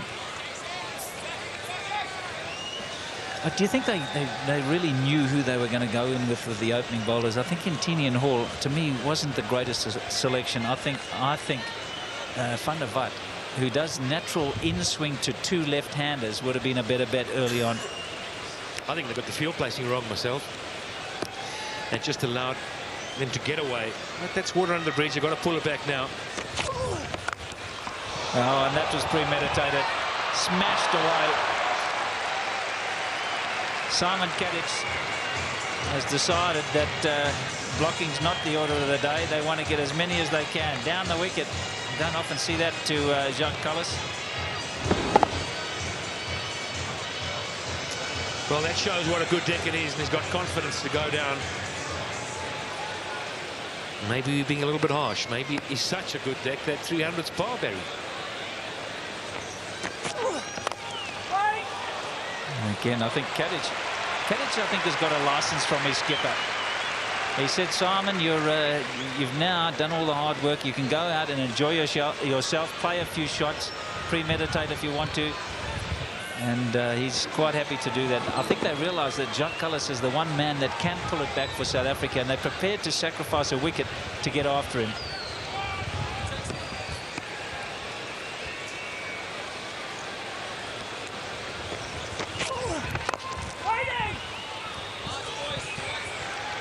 Change of pace.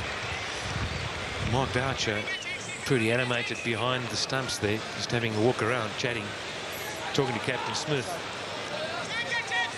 He's been around a long while, seen this all before. And he knows how important it is to get the breakthrough now. For that matter, I think everybody in the ground knows as well. It's gone a little bit quiet. Bouncer, maybe? Well, not quite high enough. There's a man back. Right idea. He's going to have to hurry, but he's there. So a couple just not quite high enough. They need something from him. Justin Kemp. Seeing it well deep in the crease. Simon Kadic.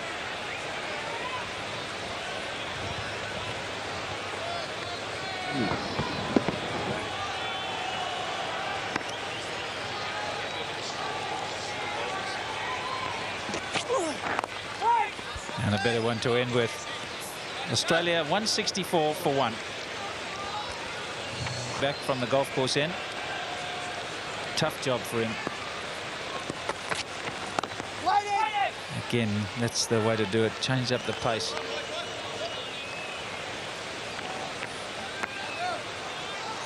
Which one are you backing?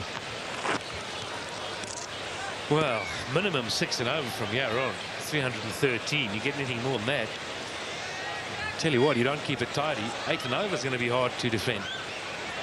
A lot depends on Simons. If he plays a knock of any significance, I'm sure 8 and over is possible.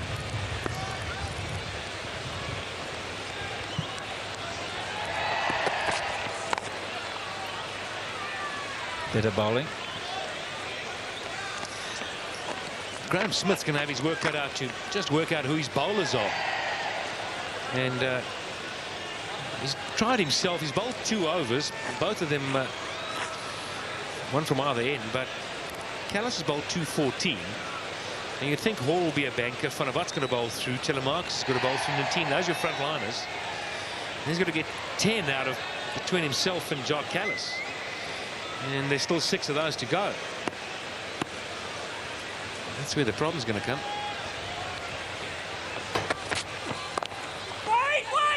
Whoops, there's a mix-up here if he hits. And wow, they'll be very disappointed there. You can see that. Every right to hold his line, but the run-out was possible. Van der Vat tried to get back to try and stay at the stumps. He may have hurt himself, but good fielding. Ever awake, Herschel Gibbs. Now, had he caught the ball, and there had been a good direct throw, he'd been gone. Come a long way down. Van der Vat trying to get into position. There's nothing wrong with that, getting himself between the ball and the stumps. Yeah, a lot of people will say he did it on purpose. And if you look at Ricky Ponting, he's not actually watching the ball at all. He's just looking and heading for the crease. So it was not his fault at all. It'd be a temptation to blame him, but it's not his fault.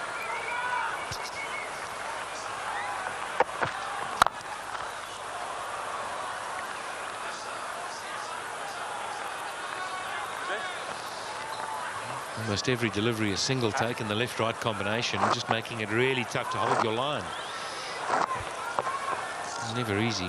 Graham Smith just looking up the scoreboard. You're probably trying to work out the overs himself. Yeah, where those 6 are coming from. Kemp, I suppose, is an option. Here it is. Look, watch Ponting. He's just heading for the crease. He's not actually looking at the ball at all.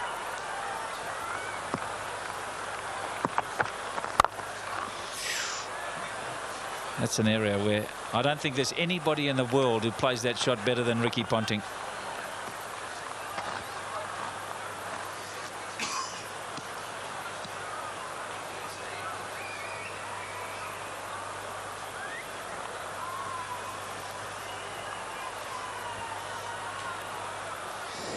His balance is so good.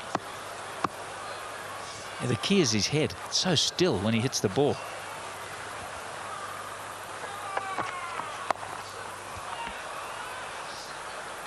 Acceptable over. 26 gone now. 168 for 1.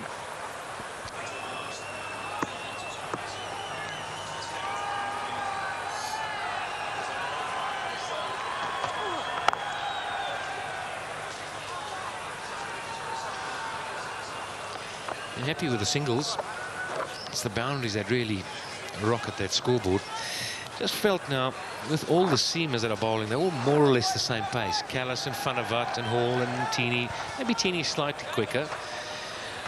But when Graham Smith not able to fulfill a lot of overs, the attack does become one-dimensional, same-paced. You haven't got the left arm of a Bracken type bowler. So when it's a good deck and batsmen get in, facing the same all the time. Yeah, it's a good point. The left armer is a real option coming from the other side, being especially somebody like Bracken who's mixed up his pace nicely. It does give you another option, another line of attack.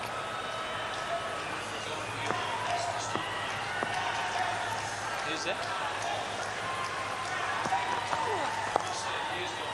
Another single taken. Yeah. I know there's been a lot of talk about Mackay and Teeny coming close to the stumps, getting him in closer, but he was a real variety. And he bowled to Adam Gilchrist today. It was really, really tough for him. And then the wicket of Gilchrist, well, that was special. What a catch from Andrew Hall.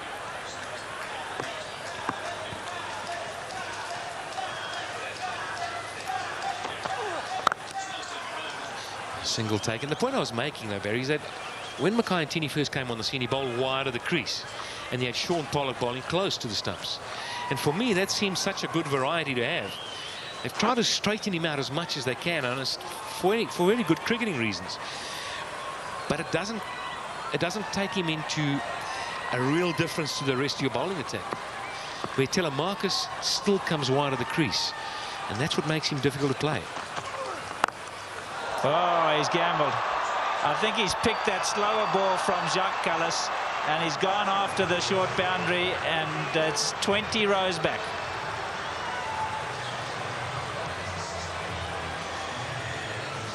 Was it the slower delivery? I'm not sure it was. Did he roll the fingers? What do you think? Yeah, I think he picked it. I think there's something, you know, there's so much video analysis these days that there's some change in the action for Jacques Kallis before he arrives at the crease, and Ponting and the rest of the Australians have picked that up. It's gone again. And another one. Just drifting into the pads. This is going to cost them big time. Ricky Ponting, 100 in the World Cup final a few years ago, and now he's gone to 50. And in style. Sixes back to back. Superb batting.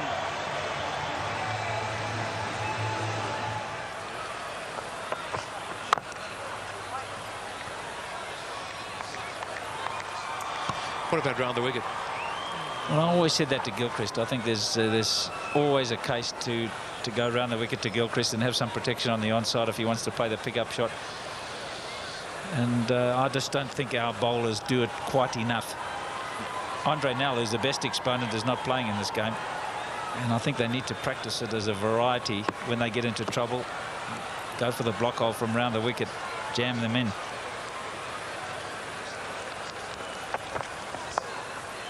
They're just prepared to gamble all the time, the Australians. I mean, let's be fair, Pat. The first 10 overs, South Africa could have had a couple quite easily. There was a lot of play and miss. But having said all that, the last 17 overs, they've blitzed them.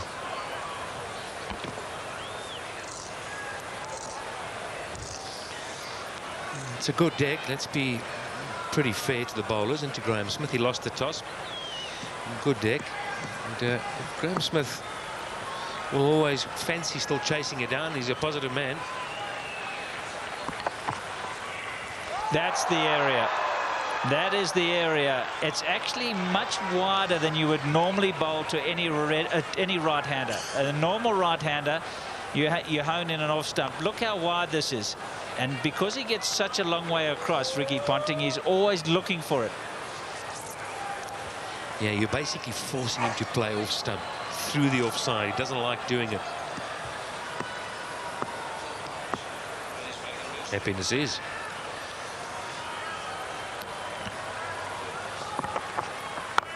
That's where you can't bowl. That's 3 of them. All in the same area, all to the same type of delivery.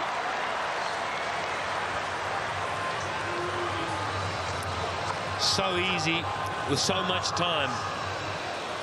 Off the front foot, the pickup. Got to have such quick hands.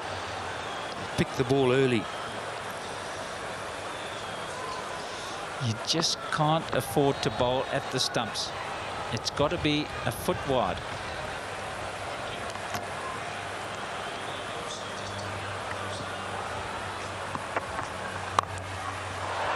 That's much better. This is a bit more luck involved in this one. He's spliced it over, but it's still gone for 4. It's such a short boundary. That's unlucky for the bowler. He's decided he's going to go after them, Ponting. There's no holding back here. Yeah, he sliced it. There was enough on the ball and bounced away on the hard ground. But again, you see, he just drops his head away on the drive through the offside. And fortune favours the brave. Well, just to give you an indication, Patrick, 40 runs of the 50 came on the onside, just 10 on the offside. It just shows you the sort of line that you've got to bowl to Ponting.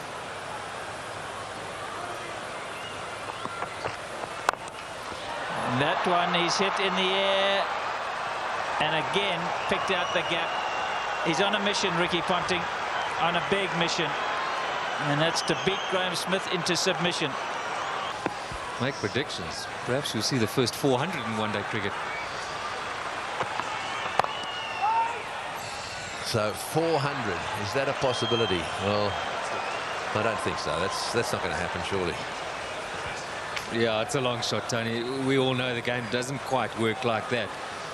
But at this rate, you've got to think that 350 is definitely on the cards here. In South Africa, they've just got to somehow ensure they stop the boundaries. It's all about stopping boundaries right now. Yeah, I suppose it's also stopping boundaries, creating a bit of dot ball pressure, and then getting 3 wickets. You do that, and you can change things around a little bit. If you don't get wickets here, then the boundaries are going to come, because these guys now are going to play really gay abandon type cricket, because they know they've got all this batting to come. Guys that could do exactly what they're doing, throw the bat. They've got a wonderful launching pad. It's a superb position to be in. Could have been a little different, though. I mean, let's just dwell for a second on the things that have gone wrong. I mean, first of all, they haven't had any luck. I mean, they beat the outside edge a lot. Gibbs also let one, well, he missed a half chance, I suppose, but he's caught half chances before today. Well, we keep saying it, these sort of games, it's exactly that. Those half chances which can swing a game.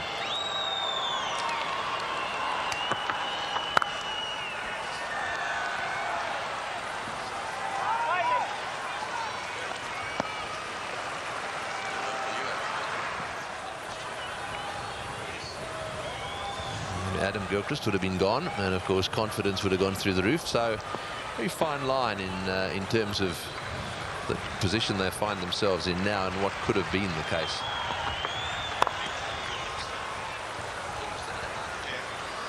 Yeah, just to add to that, Tony, it's a good pitch. I mean, let's not fool ourselves. And you think that from a bowling perspective right now for Australia to go 6-0 is pretty easy, really. I mean, you can do that in 1s and 2s, and it won't surprise me if you find at the end of the match the side that has hit the most boundaries will probably win the game. So South Africa feel right. They must be confident that they can go at 6-0. The question is, can they match Australia in the boundary stakes? So from a bowling perspective, they've just got to try and ensure that somehow they don't give away boundaries.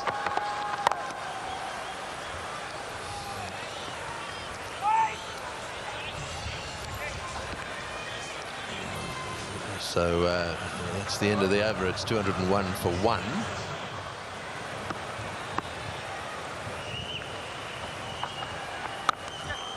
Oh, he's got hold of that one, and one bounce into the crowd.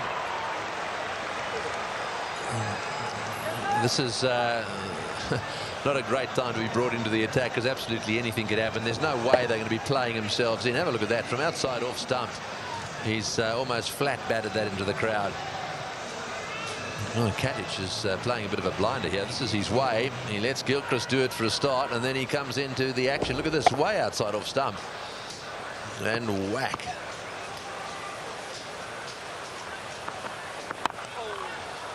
Going on that onside again. He seems to be pretty happy working it away on the onside.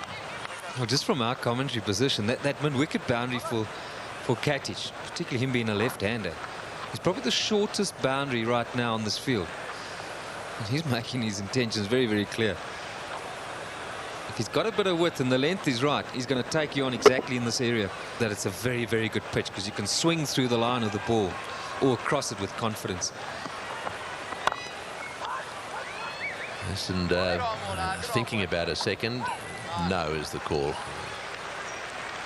Yes, and that's the point that Darryl Cullinan's making. Bowl in such a way that they've got to play shots into an area where you can protect boundaries. And we know one way to do that, and that's right up in the block hole. Most of the boundaries that have been hit in this innings have been taking length balls. Yeah, particularly when they're offline, Tony. Now, it's a tough job for a captain. You know, when you're getting hammered really like this, it does require some good thinking, and you need your bowlers to back you up. They're not getting it right. You're not going to look very good. And you feel that if for saving, just get Australia to hit them down the ground. If you're going to go for boundaries, rather say to your bowler, look, go for boundaries where we've got a chance of protecting them. And you feel the straight boundaries are long. But they've got to take on those guys. You don't want to be going for 4 over mid-wicket or backward or beating the sweeper on the square boundary on the offside.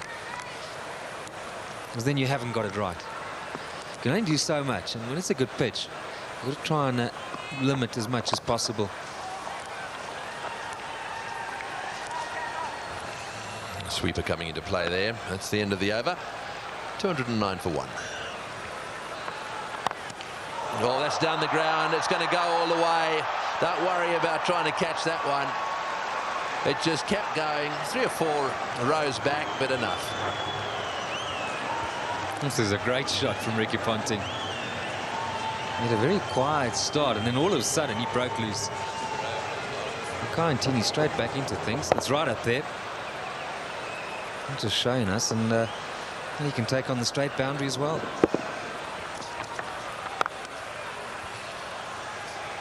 Yes, Ricky Ponting's got every shot in the book, and one of the problems with him is that short ball is not the sort of thing that's going to keep him quiet, because he's likely to hook the short ball into the scoreboard here. He plays that shot as well as anyone in world cricket. This is the straight drive as well, so he's got all sorts of options. Nice feeling, wouldn't it? Captain of this outfit with the scoreboard on 216 for 1. And Ponting's on 76 or 52 deliveries. Incredible.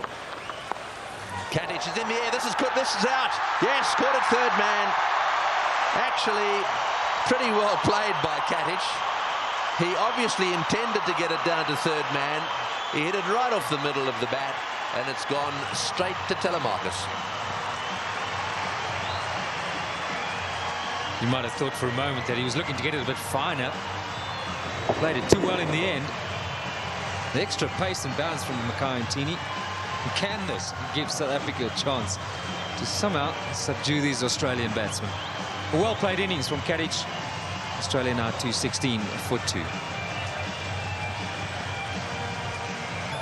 The decision's been made by the Australian captain, I assume, to send in Hussey. This is the dismissal again. Straight to Telemarcus. And as after the wicket fell, posed the question, will it bring a bit of relief here to South Africa? Now, we've seen sides often in this sort of position throw it away with the bat, thinking at 216 for 2, 20 to go, we can tee off here.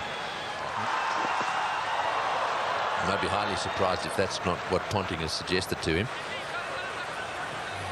Mind you, having said that, if you bowl him a half volley outside off stump, he's got to smash it, and he will. That's the way he plays. Well, I'm surprised. I mean, it's 20 overs. Surely Martin had to be the option, or perhaps it's maybe somebody with the left-hander, right-hander combination. Well, I think you picked it. I think that's dead right. Much more difficult for the bowlers, especially Makayantini. I mean, Tini bowls from wide, we know that, and the left-handers don't mind that sort of thing. I know he's got a little closer just lately, but oh, Ponting is having a go, and that's gone through the field as well. Boy, this is lightning. This outfield is unbelievable. Another one. Well, Ponting definitely has decided that almost everything's got to go. He looks to me as if he's after the world record here, 400. Look, there are given days where you've got to hand it to these sort of players. They come off, they can single-handedly win you a match. And whatever he's doing here, it's just coming off unbelievably well. What a treat. Look at that. I mean, that's with the front foot, back of a length, and he's driven it past extra cover for 4.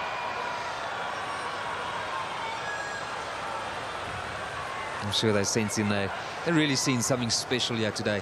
Ponting's gone to 80. In no time, only 53 deliveries.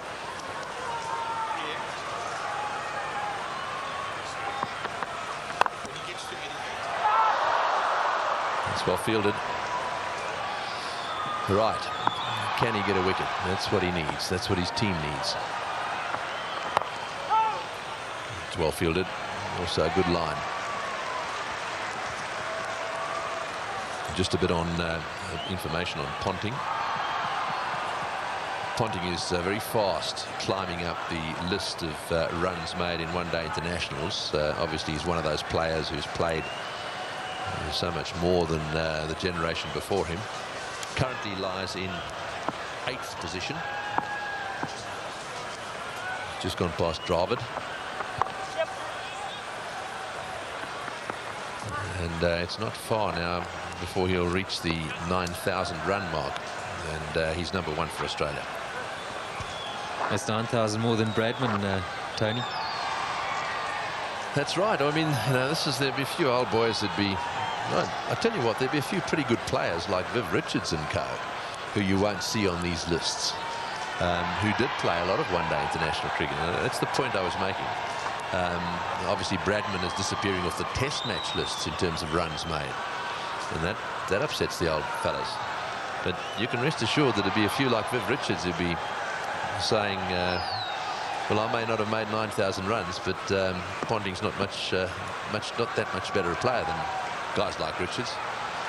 So we've got to look at strike rates and we've got to look at averages. I think they're very important. Whichever way you look at Ponting, he can play.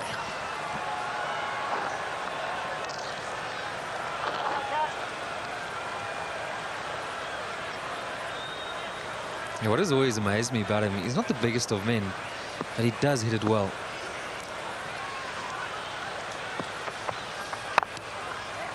He just on occasions effortlessly just clears the boundary. He must have strong forearms and a very good bat in his hands. And I guess that's what the best players do when they go for it. Invariably the timing is so good. The contact is so good. Very seldom you see them miss hit shots, particularly when they're going for the big one.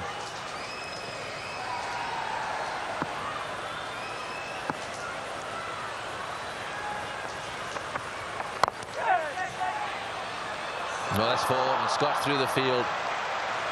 There's another very good timer of ball down the other end in Hussey. He's only just arrived at the crease, and he really only lent on that one. Had the mid-off scampering away. No, it's so typical of all left-handers when they drive, and they just somehow look a lot better than when right-handers are driving.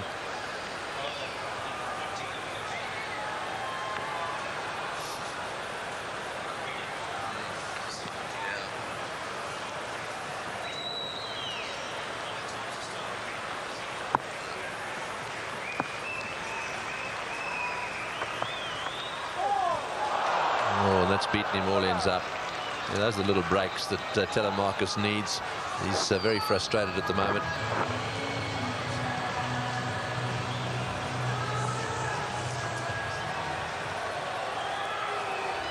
So Roger Telemarcus back into position on the boundary. And Teeny continues. Ponting on strike. Didn't go where he wanted it to go, but that so often happens. And wants another one, but Hussey's not interested. It's not often that Hussey's not interested. He is lightning fast. But he settled there, and Ponting looked a little upset with him. He settled there for 1. Ponting was looking for 2 and running to the danger end. Well, Ponting might have made it, but I think he quickly realized, I'm not going to get to the other end. I think it was a very, very good call.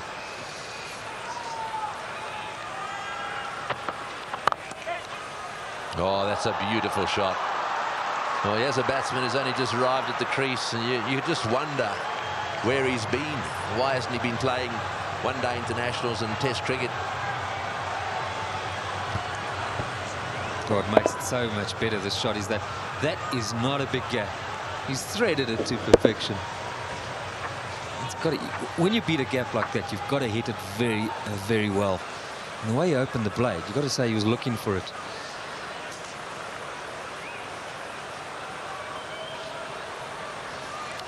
Yes, he's a lovely striker of the ball. Bowls a bit as well. Good fielder. Left-hander.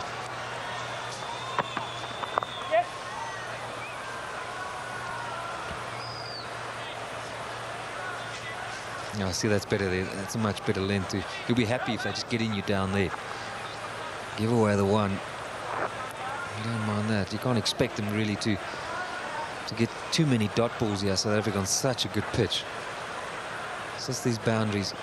29 fours now and 5 sixes. There's still 17 on overs to go. And Andrew Simons, he must be chomping at the bit to get himself in here today. And you better believe it. It's well fielded. Not easy when it's smashed back at you and you're following through.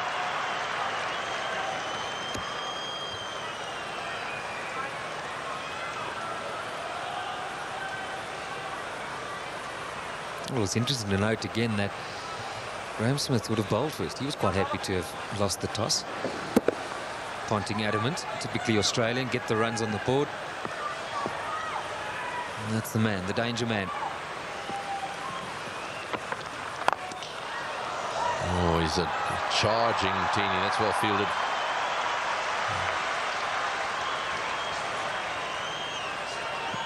Yeah, the captain there doing his stuff.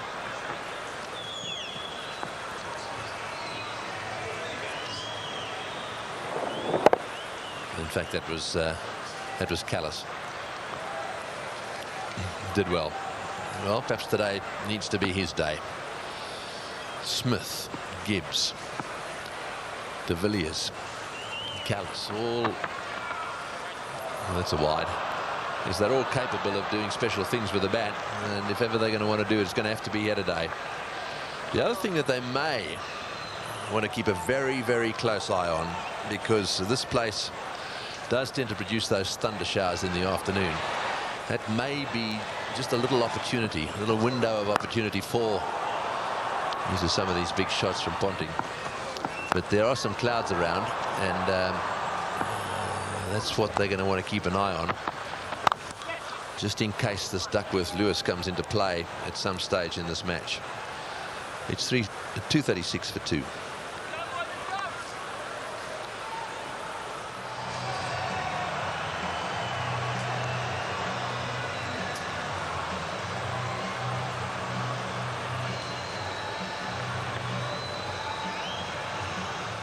Yeah, Ponting 83 now, 59 balls.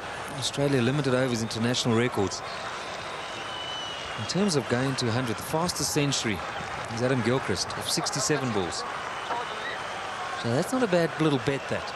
Will Ponting get to that 100 above or below 67 balls? Just doing some quick maths here. That's now 59 balls, so that's 8 balls. He's got to get 17 runs. Very good. Obviously had a good maths teacher. Plays and misses. Hussey on strike at the moment. I was just saying that how long it had taken him to get into the big time. He's over 30 years of age. And I mean, we've only just heard of him last year or so. That's a big question for me. How can you miss this sort of talent? Well, he must have had to deal with the likes, compete against the likes of the Wars in the middle order. Martin got an early run in, favoured before him, a similar age. Oh, yes, Rog. But I think it does prove the big point, the way that he's fitted into international cricket. And his interview earlier, he just said that he asked the question himself, and he said, well, it's probably all that experience that he's learned playing first-class cricket. I think when you make it, you shouldn't look back. There's no dropping a bloke and he isn't quite ready to bring him back. You actually set him back 2-3 years. When you back him, you've got to back him all the way, and even better when he's vastly experienced. Coming back for the second, and that's good running. So I think he had a bit of bad luck when he was dropped down the order at in Western Australia. It may well have been that he would have opened the batting for Australia had he stayed in that number 1 position.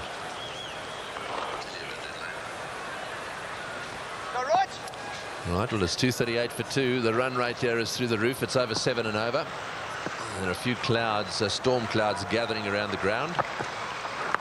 Yes. So we'll have Duckworth-Lewis at some stage, I would have thought, come into play this afternoon. That gives South Africa just a little bit of hope. After all, they've been on the end of a real bad one in Australia in the early days of calculations. You are stirring the pot. Yeah, those aren't great memories for all South Africans. Not too bad right now. That's not quite though where it is.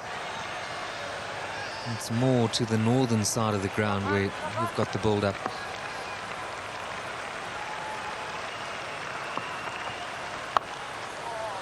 All the way along the ground. So just a little bit of a slowdown has occurred here. That's the end of the over. It's 240 for 2.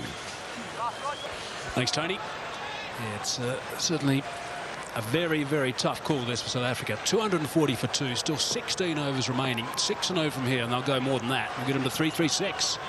Ponting on 84. Wide and full. Dragged on the onside. 4-2. Good running. It's one of the features of Michael Hussey's play. He is an outstanding cricketer, we know that. His running between the wickets is so good. And there's no doubt he can hit the boundaries. But, gee, Barry, he's going to be looking to run the South Africans off their feet as well. He was coming back to the danger end.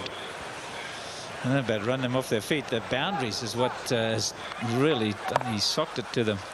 2 for Hussey, 9 for Ponting already. 29 fours, 5 sixes in this innings already. And we've only had 34 overs.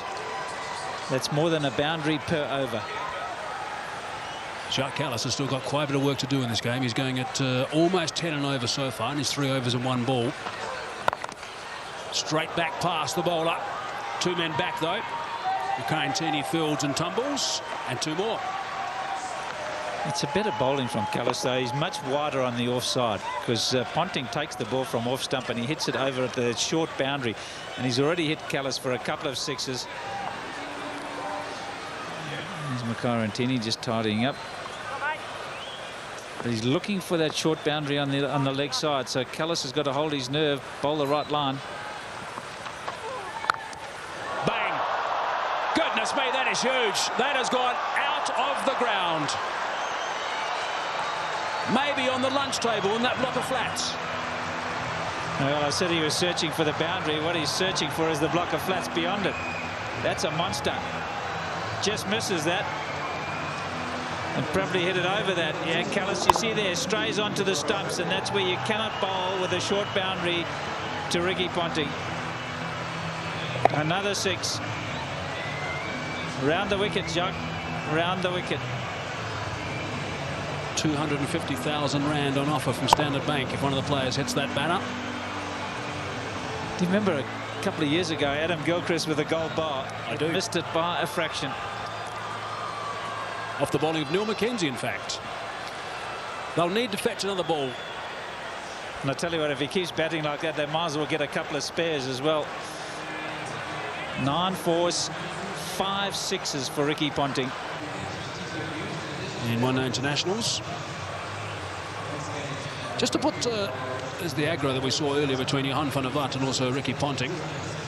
And ever since that moment, Ricky Ponting has been very aggressive. Onto the stumps and out the park it goes. Might as well keep all of those fellas. Keep the briefcase out there. Just to put this innings in perspective, this total at the moment, in the World Cup final, after 35 overs, Australia were 216 for 2 wickets. We're 2 balls shy now at 35 overs. Already, they're 251 for 2. They went on to get 359 for 2 in that game.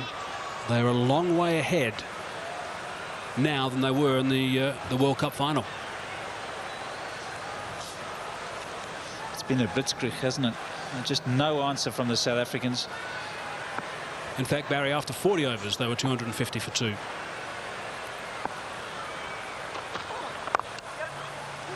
And that's what Hussey will do. Just pinch the 1 and give Ponting the strike.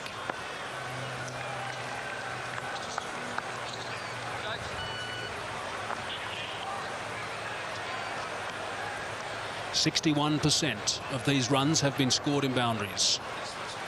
29 fours and 6 sixes. And there's confirmation of Ponting going past 9,000. The focus right now is Ponting on 95, 64 balls. Can he beat Gilchrist 67? Just the 1. He's wasted that one, Barry. But 13 runs off the over. 253 for 2.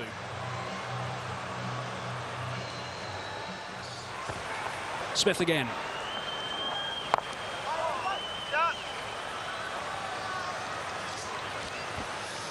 Yeah, a lot of people will be a little bit worried with Graham Smith coming in. At least he's at the end now, the golf course end, where they've got, if they're going to hit the leg side with the turn, it's a much longer boundary for the right-handed Ponting.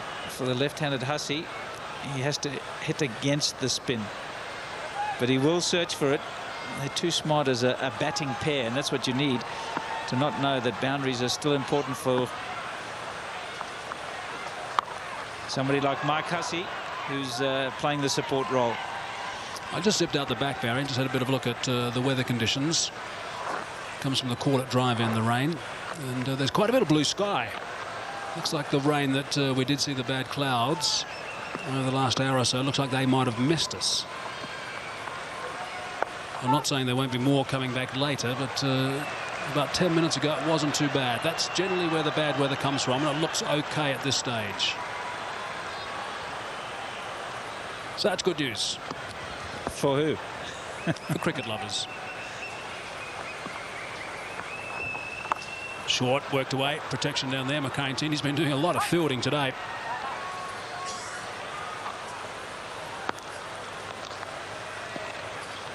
And if we just have a look now at the golf course end, those clouds have gone. That's no real problem. They've disappeared. They're going to be raining towards Pretoria somewhere.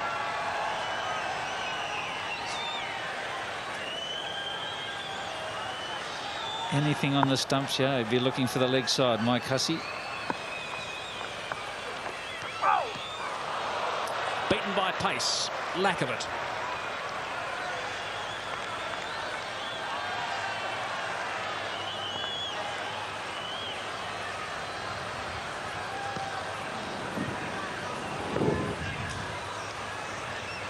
A little seamer. 3 off the over so far. Last ball.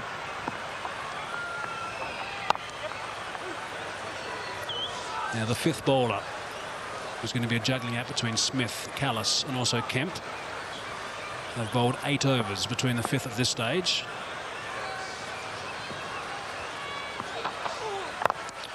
And that's of course if the recognised 4 bowl 10 each. And a couple of those have also had a bit of tap. Andrew Hall 6 overs, none for 40. Van der Vaart 48 off 7. Telemarcus has done nicely. McCain 8 overs, 1 for 62. He got run out in Durban. Mike Hussey backing up too far, and he's had to do a little bit of a dive again. Much better bowling around the wicket, full into the block hole, and he can only push it down the ground for 1. You get him off strike. They should have done this some time ago.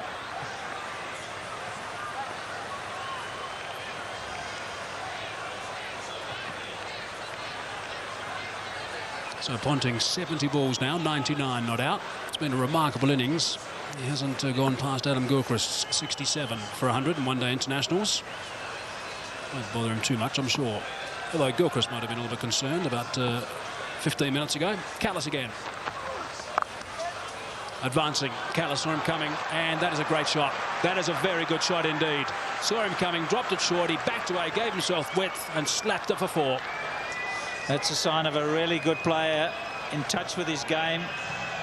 Down the wicket, Callis saw him coming, and he's still able to get it away square of the wicket to the short boundary.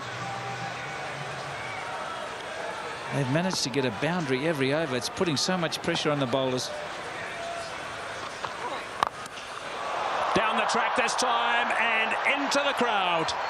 That is a great shot from Mike Hussey. How do you stop this freight train? 34s, 7 6s. Amazing.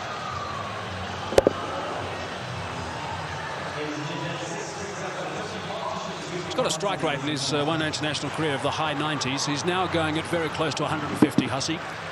28 rather, off 19 balls. Ponting's at 141.4 strike rate in this innings as well. Short this time, and again it's been dispatched easily for 4. Lovely control from Hussey. I'm just wondering, just projecting the game ahead. Beautiful batting. 4-6-4. No answer. What's South Africa going to have to do when they come out? I mean, they're going to have to review their batting order. They cannot afford to have a Dippenaar type innings. I mean, it'll only get them at best to 270, and it's going to be much more than that. So they're going to have to revise their batting order, South Africa. Have to think about it right now. Full toss. Just the one this time. And Callis will be happy with that over's finish. 16 from it, 274 for 2.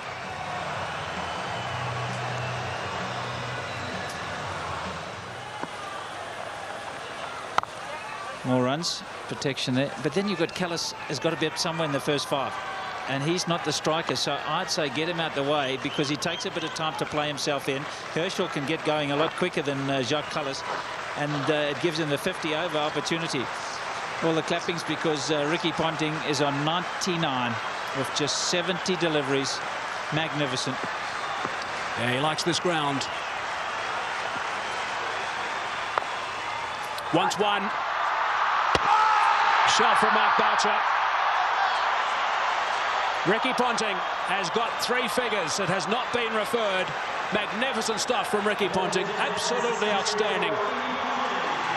What a remarkable player. That's his 20th 100. His teammates love that. Adam Gilchrist on his feet and applauding. Everyone else there as well.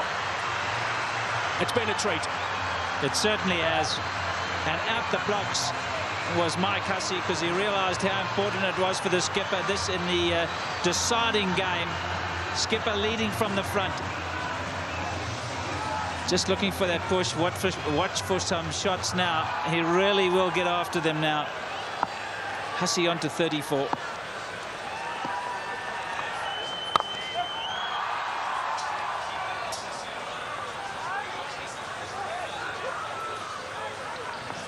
Look to him using his feet now, Ricky Ponting.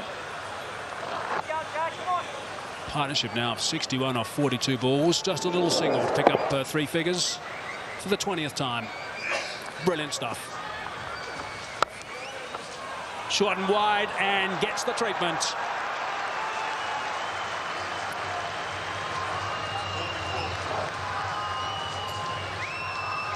Percentage of boundaries is creeping up. 63% of the runs scored have been in boundaries now. 32 4s and 7 6s. They've been blitzed. They've been blitzed. Half volley. Very well fielded. A.B. de Villiers in the covers.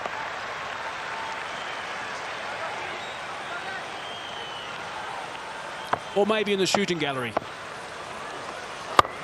That's beautifully played. Just a little bit of width.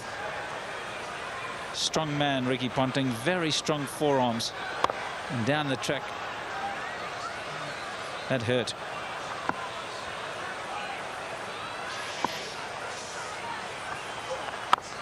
Short again. Worked away. There is protection, though. Just the one. And that'll be 9 runs off that over from Smith. 38 gone. 283 for 2. Runs all over the place. Advancing. And 4 more. Goodness me, that's a boundary off the first ball of the over. Johan van der Vat is starting to get some serious treatment here. Those figures are not looking very respectful these days, and I guess he's got a few mates with him. He certainly has. He's into his 8th over. He's gone for 50. Jacques Callis 5 overs for 58. Graham Smith 4 overs for 29. No one has been spared. Everybody has been taken to with a vengeance. I guess Roger Telemarcus can be reasonably pleased at this stage. 7 overs, 1 for 36, but he'll be concerned about those 3 overs to come.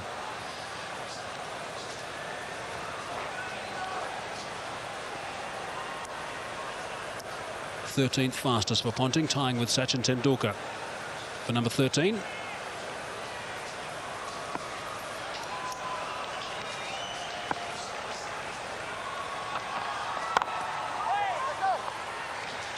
No, it's a smart move.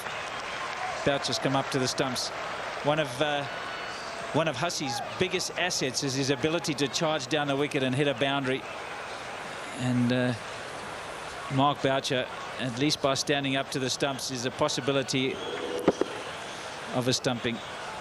I don't know if it'll stop Hussey, but it'll make him think twice about it.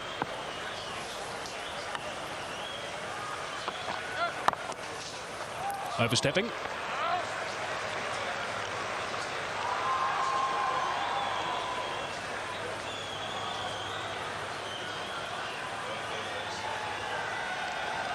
Another man who's going to need to get in the order, the batting order pretty quickly, A.B. de Villiers. Nothing to lose. They've got to just go for it from ball one when South Africa bat.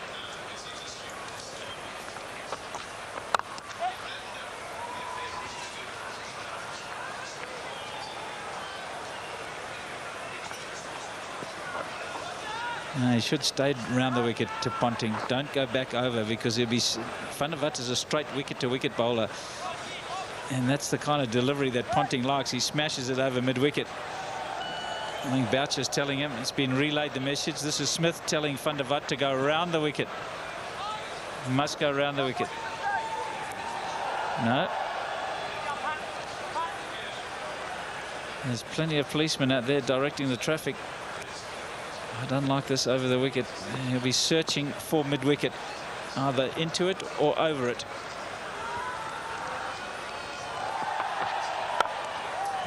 Full toss, wide outside the off stump. Kemp gets the dive in. They're going to come back for 2 though.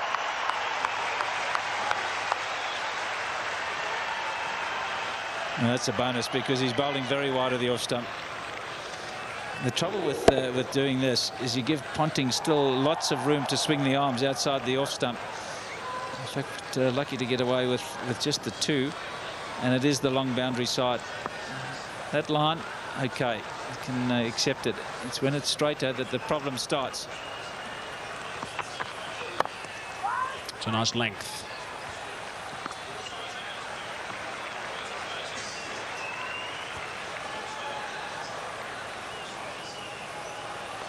I suppose one of the things, Barry, you've got to look for in this sort of situation is if their heads are dropping. I'm sure they're not. South Africa are a very determined side, but they have been chasing leather all over the place.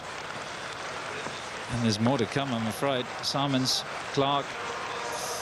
It's not a good scenario.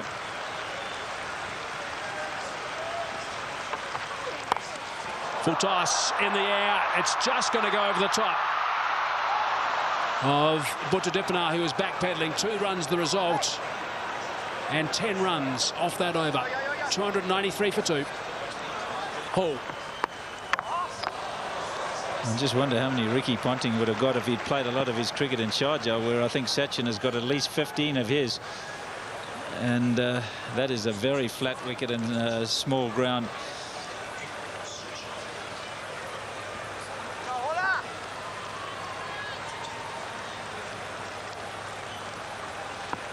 To bowl those little cutters, but I'm not sure that the sun's been out for a couple of hours now.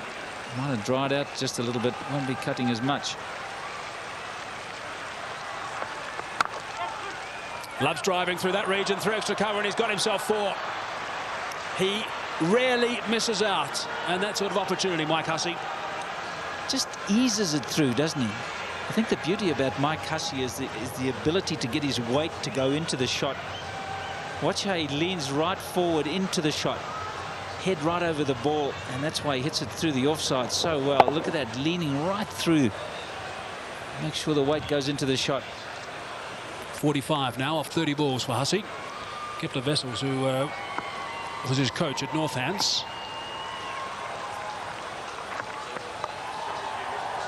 He was telling me that he's pretty much like a golfer, Barry. Spends hours and hours hitting balls in the nets, as golfers do at the driving range.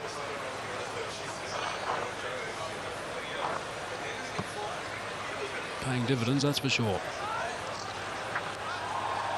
Oh, it's an object lesson. If you want to get there, and he waited a long, long time to break into this Australian side. And now he's made every post a winner.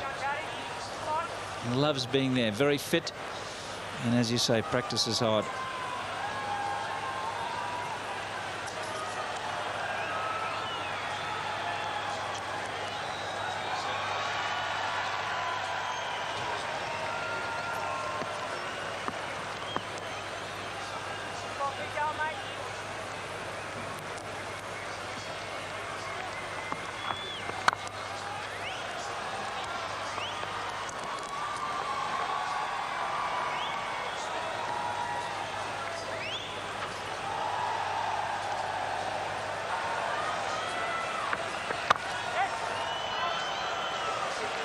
300 up now.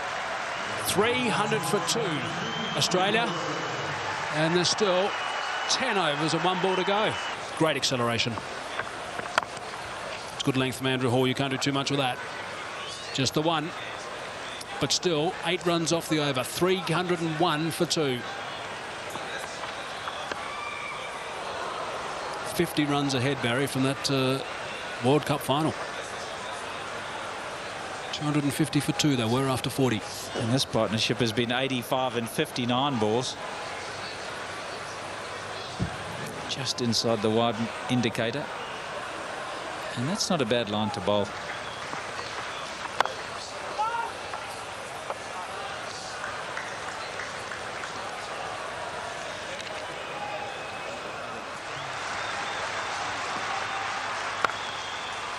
It's amazing with the advent of the Pro 20 games these days. The players play at the domestic level or international. We're looking at the scoreboard and thinking, gee, we can really give this some serious tap in the last 9 or so overs.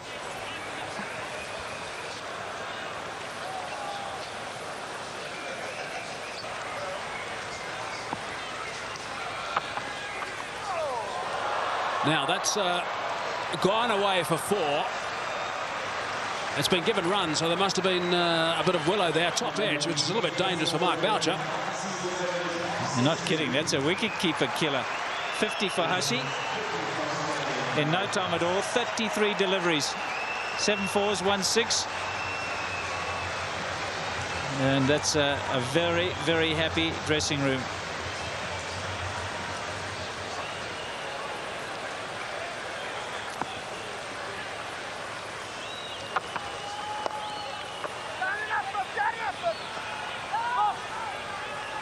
It's a really good lesson, Michael Hussey, I think, for anyone who's watching him bat. I've never ever seen him run that first one slowly, Barry. He just scampers down the track, and even then he was trying to get back on strike and trying to turn that into 2. It wasn't a chance. Obviously Ricky Ponting would be quite tired, but he was just screaming down, touching down the other end and trying to get back pretty much the same way Jonty Rhodes used to. Yeah, very busy cricketer. Brings energy to the side. That's going to be called a wide. It is. Ponting knows that he's going to be bowling that line. Ricky Ponting knows that he's going to bowl that line. He really does, because he's starting to move across. Watch the footwork of Ponting, because he knows Telemarcus is searching for that off stump. That's why I prefer him to go round the wicket and bowl it into the block hole, because if you tend to go a little bit wider, that's what happens. You get wided by the umpire. Cries of catch it, but no one there. A boundary to finish the over turns that into a big one. 11 runs on that as well. 41 overs gone. 312 for 2 it is now. Remarkable stuff. Hall again. Full toss. Hasn't got past the 2 fielders at extra cover. In a line, basically, those 2 in the end. Yeah, it's like cadets, aren't they? Come to attention standing together. He wants 2. He's going to get 2 more than 2. Picks the gap so beautifully, Michael Hussey. That's why he's going along at such a rate. 100 they've put on in 66 deliveries. 11 overs for 100 partnership.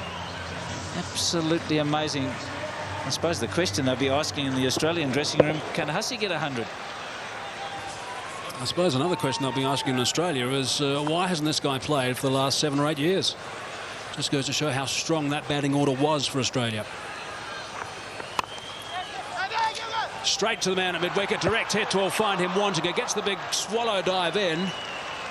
And no disturbing the timber. Safe. I think he might have a bit of a roasty when he gets up. Dived on the hard part of the pitch.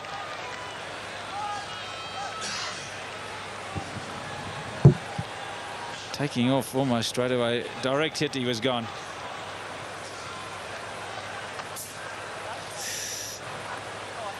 Oh, well, he might have done the Herschel. Was the bat in the air or not? Perhaps just home. He's so quick.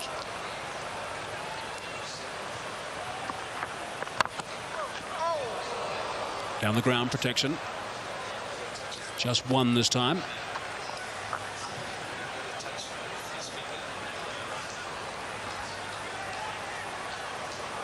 think that was almost a run out there.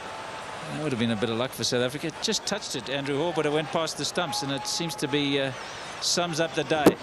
Watch this. Just touches his hand, but misses the stumps, and Hussey in a hurry to get back. Would have got him twice in 2 games.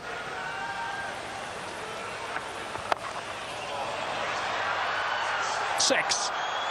Callis thought he was in the game at one stage. Not to be. He would have been if he'd been 20 rows back.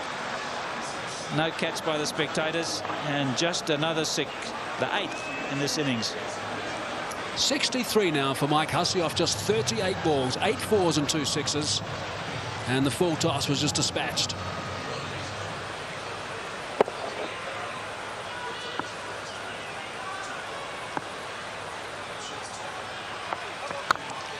Overstepping.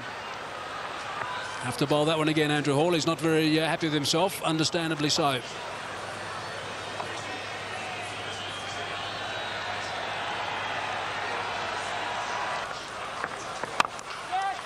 Whipped away leg side.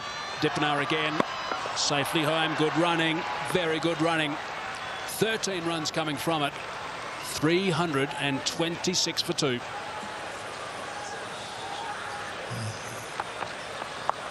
There'll be a few that reckon, oh, there we go again. I mean, they really are picking the gaps beautifully. What a position to be in, though. Ponting on 117, Hussey 68 or 41 deliveries. And they're absolutely carving him away. I mean, I've got to say that I haven't been here as often as you have, but this bull ring doesn't exactly sound like a bull ring right now. I'm at a loss for words. Yeah, it's a messy bull ring at the moment. You just got to hold on tight. I think what you've got to do as a side now, you've just got to take as much as you can out of the next couple of overs left. And make sure you keep your dignity and make sure you do your basics right. And believe that if one side can get it, well, you can do it as well. You've got to believe that. But don't let it get completely out of hand. And don't get it too messy. Yes, well, it's messy at the moment. It's not a bull ring, it's an abattoir.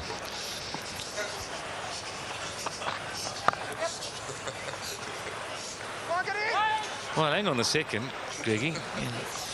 You know, with all your cricket knowledge and experience, you would think you'd say, well, I won't make a call just yet until both sides have had a knock. I've seen Herschel Gibbs play as well.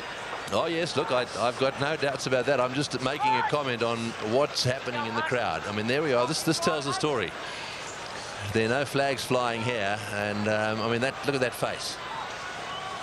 You're dead right. There's a batting lineup in the South African side that if it clicks straight down the ground, I get a single there, thinking about 2. Yes, if it clicks, and it's going to have to take more than 1 this time round. I mean, basically, we've got great players like Callis, no doubt about him. Kemp is a big hitter. It's time that he came in and did something spectacular towards the end of the innings. But, I mean, for me, it's Smith, it's Gibbs, it's Callis, and it's de Villiers. And if all 4 of them fire, then who knows?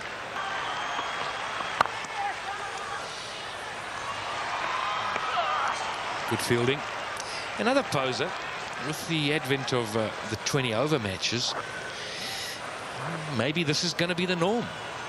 Maybe we're going to see 300s being pushed more often than not. And I know, stretching our imagination, that you think that 350 in a one-day game might become almost the norm. Well, you make a good point. I mean, the run rates in Test cricket have gone through the roof as a result of some of the things that they've been doing in one-day cricket. Right up in the block all that time, and settling for a single. It's 333 for 2.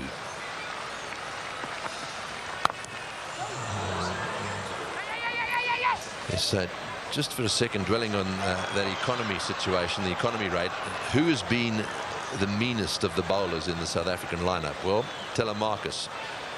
He's conceded 5.8 and over, and the most expensive has been Callis, 11.5 and over. Oh, he's hit that one, and it's gone as flat as a tack for 6.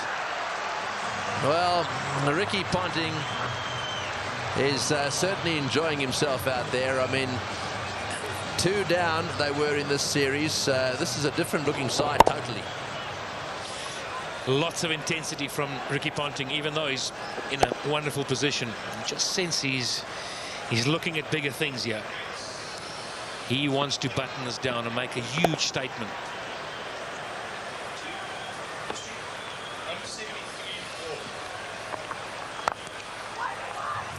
Oh, and Ponting there calling for a single, sending his colleague back, and then an overthrow. That could have been a run out. I guess you're playing matches, if you play long enough, you somewhere along the line you run into one of these kind of games where flat deck and you get taken apart. It just happens. Sad sometimes it happens in crucial games, but as a team you're on a process always. You like to think you're on an upward process and you take something out of it. Players that have played will remember it. I'll remember it, right? Well, it tends to fade a little bit more in your memory if you bat pretty well and get close. That's right. If you win, it'll go down in history. You'll never forget it. Down it goes to mid-on again. In comes the throw, and back for the second. When you shy at the stumps, run-outs are such an important part of these games. When you shy at the stumps these days, if it's a metre wide of the stumps, then you'll be shaking your head as a fielder. Oh, that's 6. That's straight. That's going straight over the top of the side screen. Oh, that's a great box down there, but they were scattering all over the place. The best box in the house, straight down over the top of the Standard Bank sign at the far end, and Ricky Ponting has hit the ball straight into it. That is a heck of a shot. Yeah, well, he was in danger as well up there. What a shot.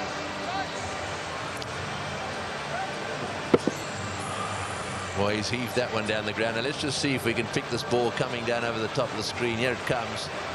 And there they go. Look out.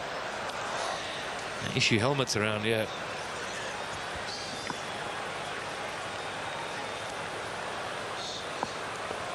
Oh boy, what a wicket this is. Oh, that's 6 as well. He's worked that away on the onside.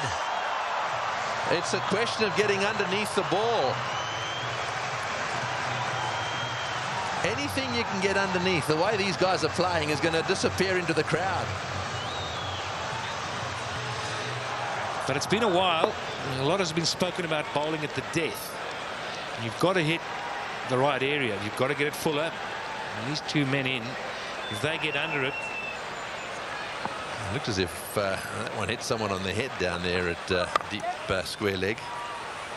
That one nudged away on the offside. Yes, what could be worse? You come here looking for a victory by your team. You're sitting up there, you've had a few beers, and an Australian flicks one on the leg side and you get smashed on the head. They're diving in all directions down there.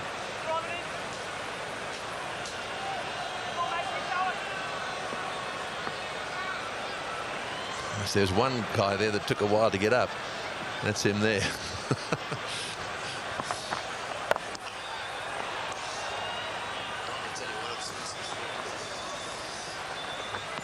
I'm amazed at Ponting's ability to keep going. The intensity he's still playing at. Often when you see batsmen smacking it like he has for so long, running between the wickets, he still looks good, looks fresh. He's hitting the ball powerfully. Mind you, these two, no one's going to score quicker than they are, so basically they just keep going at this rate, and who knows what's at 361 now. They score at 8 and over from here on in, and they do make 400.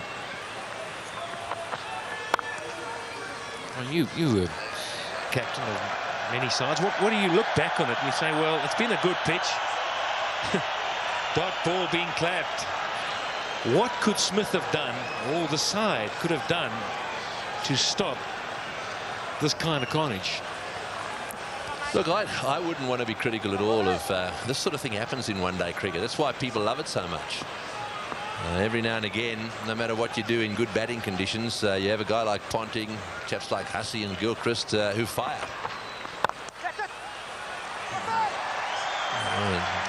Cheer for the fielding. It's 362 for 2, and the only thing you can really do is get it. Don't let them get underneath the ball. Get it right up there. Oh, not like that. That's 6 as well. That's gone way over the top of mid-on.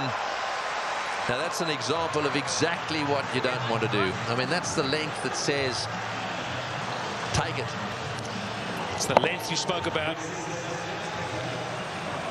It's happy hour. It's been happy hour for a little while now. You wouldn't wish it on anybody to bowl. That's a little bit better. He's flicked that away, square on the leg side. There's a very simple rule here, and I mean this is where Smith has got to, and he's just trotting across now, is he? You really have to just say to your bowlers, look, even if you slow it down a little bit, you've got to get the ball right up there so that they can't keep hitting these 6s. Now, this is an example. There it is, pitched is just right for Ponting to get underneath it.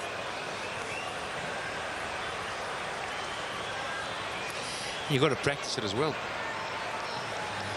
It's very important.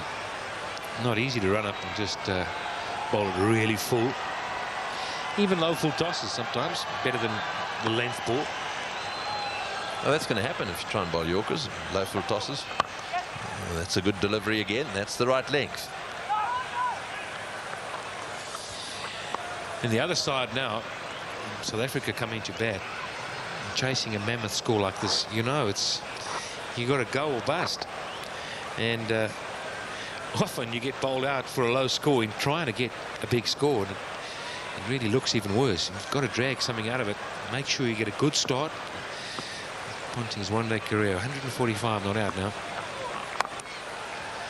Yes, well, apart from that first delivery, it's been a lot better from Callis. I think he probably just had a little rethink as he walked back after that first one and disappeared for 6.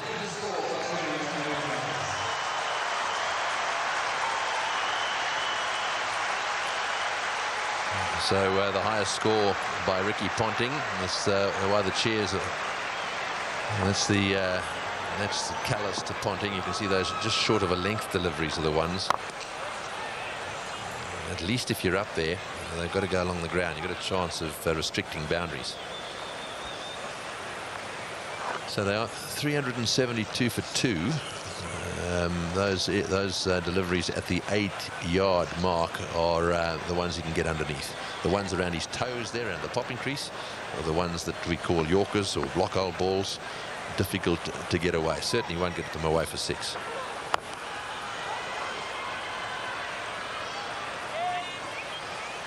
So 2 more to Ponting. Also the end of the over. 374 for 2. But they'll be going to the top of the charts, I should think, today. Here's a full toss, and it's in the air. This will be out caught. Yes, at last. Hussey trying to hit a full toss down the ground. You heard Pat Simcock saying you're better off over pitching than under pitching. Hussey didn't quite get that one in the middle of the bat. It's gone down the ground, and Mackay-Ntini's taken the catch.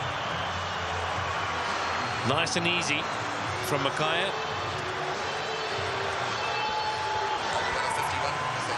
51 balls. Just have a look at that. 81 runs at a strike rate of 158. Well, you got to go a long way to beat that. 374 for 3 now.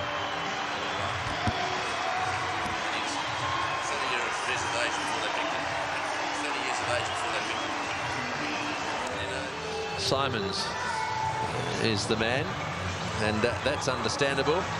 And the bad news is that he hits it harder than anyone.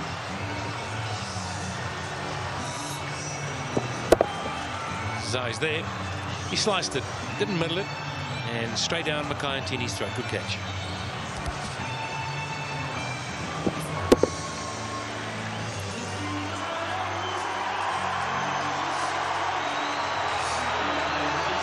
So Mackay-Ntini taking the catch that gets rid of Michael Hussey. A fantastic knock. 81 or 51 deliveries. Couldn't have done better. And the man striding out of the centre now is probably the hardest striker of a cricket ball in world cricket. Well, there probably one or two around him. Kemp, I think, is another that when on his days hits it just as hard. Perhaps Andrew Flintoff. But the man in your picture now, Andrew Simons, has got an awesome reputation. Speak to anyone anywhere around the world, especially bowlers, and they reckon he hits it as hard as anyone.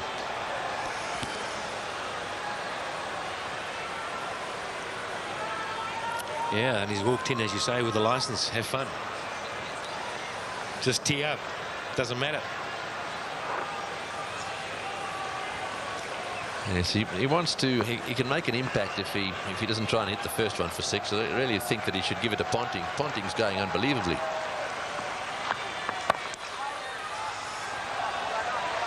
That's good bowling. Good experienced bowling now, running between the balls to try and get the time in. It's the dismissal again. Comfortable height, lovely catch.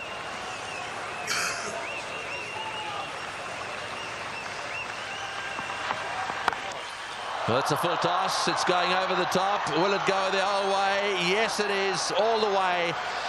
That's the direction he loves. He really does heave them into that corner, does Ponting. Well, he's now reached his 150, 154 to Ponting of 99 deliveries. And there goes yet another 6. Well, applause all round for 150 well-played runs. As good as you'll ever see. No matter where you watch cricket anywhere in the world, this is a fine, fine innings. Knows the call from the non-striker's end. That's the ball to bowl, right up in the block hole. Now they've got to 380, so that now is the 4th highest score in the history of one-day internationals.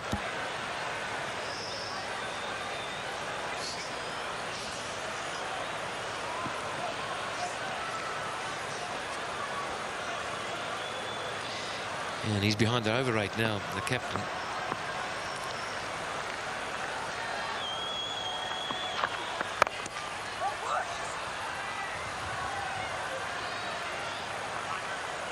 Yes, this batting lineup on its day is absolutely awesome.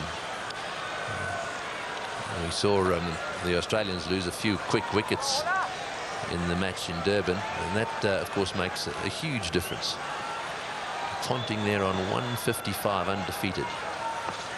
Gilchrist and Katic, who got things off to such a fantastic start, sort of like a distant memory.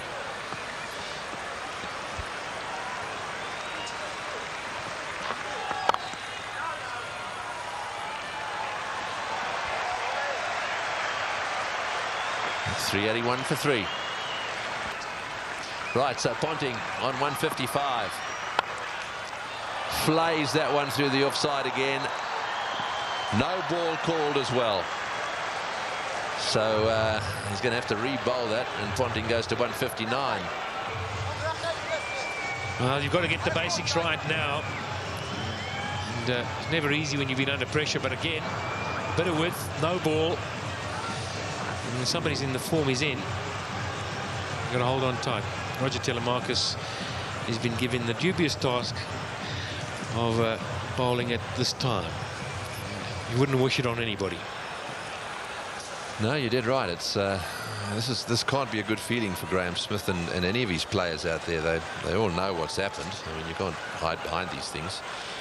They've just got to do the level best now to restrict the Aussies the best they can for the next 3 overs, and then hope that the batsmen can do what the Aussies have done.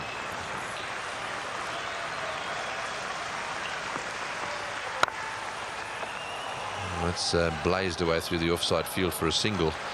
Yes, and there's no doubt that Graham Smith will be confronted with a fine. This over rate has been very slow. Mind you, they've spent a lot of time waiting for the ball to come back. Yeah, it doesn't help when your left-right combinations as well batting. You've got to change field every second delivery. Simons to face Telemarcus.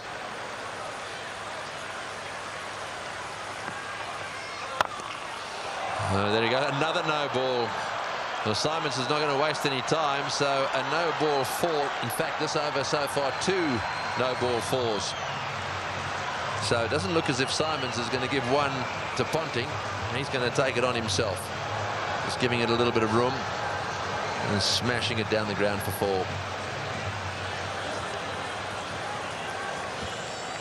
There we are. You've got to get back. You've got to have a decent portion of your foot behind that line, otherwise it's going to happen from time to time. Oh, that's it. Take that. Another no ball.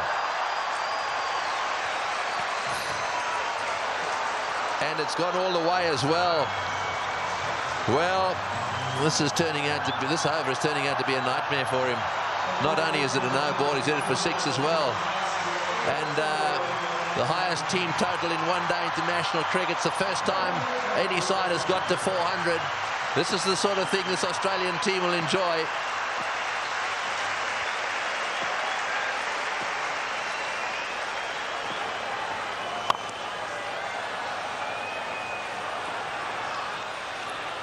Come back for 2. Yeah, who would have thought you'd ever get to a one-day game and see 400 scored? All set up by Ricky Ponting and, well, Adam Gilchrist up front as well.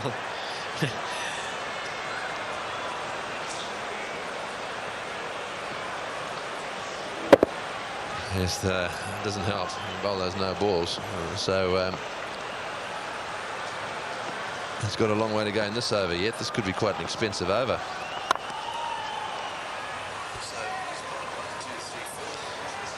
Of course, South Africa's bowling coach, Vincent Barnes, he'd need to get his bowlers around and sit down and say, guys, let's have a look at exactly what we could have done wrong, what we did wrong.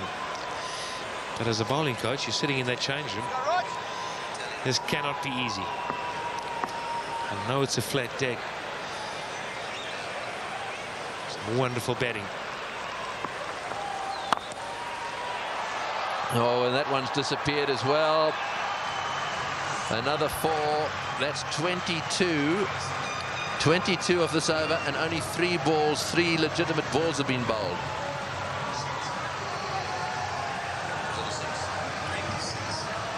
So, well, how many in this over already?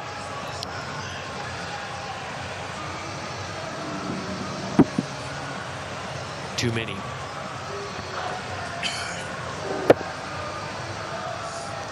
The records are tumbling here. So back in now. Oh, he's hit that way over the top as well. And he's got him. No, he's got him. That's a great catch. That's a wonderful catch by Dippenaar. Well, this is as good a catch as you see in circumstances like this. He had the rope right at his heels. It was as flat as a tack. The ball would have gone at least 5 meters over the boundary. And it has been brilliantly caught and brings to the end what is one of the most brilliant knocks ever seen here, I feel certain. But Dippenaar had to judge it well. He'll stay just inside the rope. But Ricky Ponting leaves the stadium. The Wanderers Bullring have played an innings that will be remembered by everyone here for many a year. A standing ovation. Well played, Ricky Ponting. 407 for 4.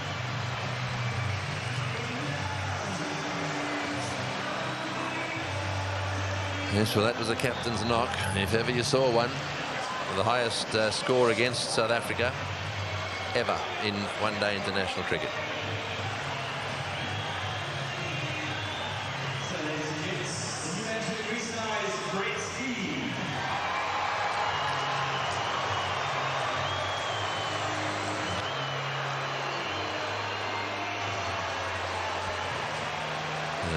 So Brett Lee coming out. See if he can brute force a few.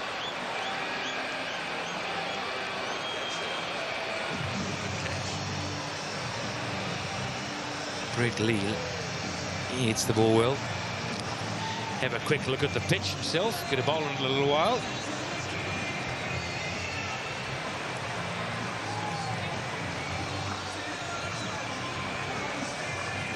Right, so 133 matches.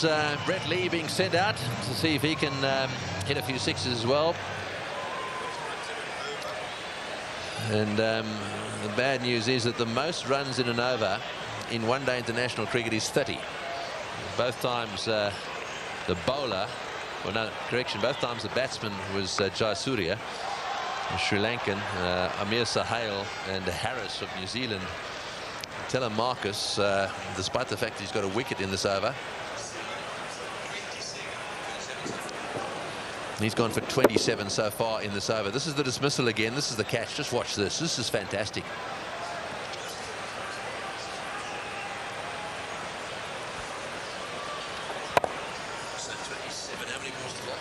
I have to presence of mind to stay on that left leg.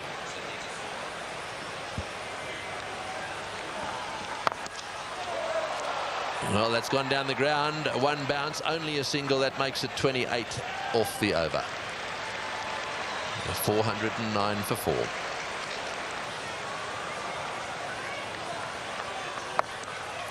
Right up in the block hole, but nicely played to third man. Thinking of a second, and back they come. That's good running. Well, shouts from Mark Boucher. Just a lot of frustration. He was shouting because he wanted to just get one, not two. Get Simons back on strike. Shake of the hand, hands on hips. Vanavach just took a long while to get rid of the ball. It is a big boundary, though.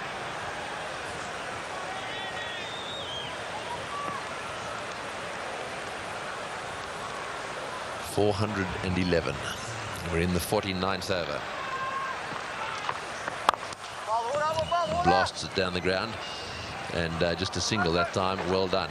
Nice throw right at the stumps, nice and low. De Villiers, the fieldsman down there. A lot depends on him.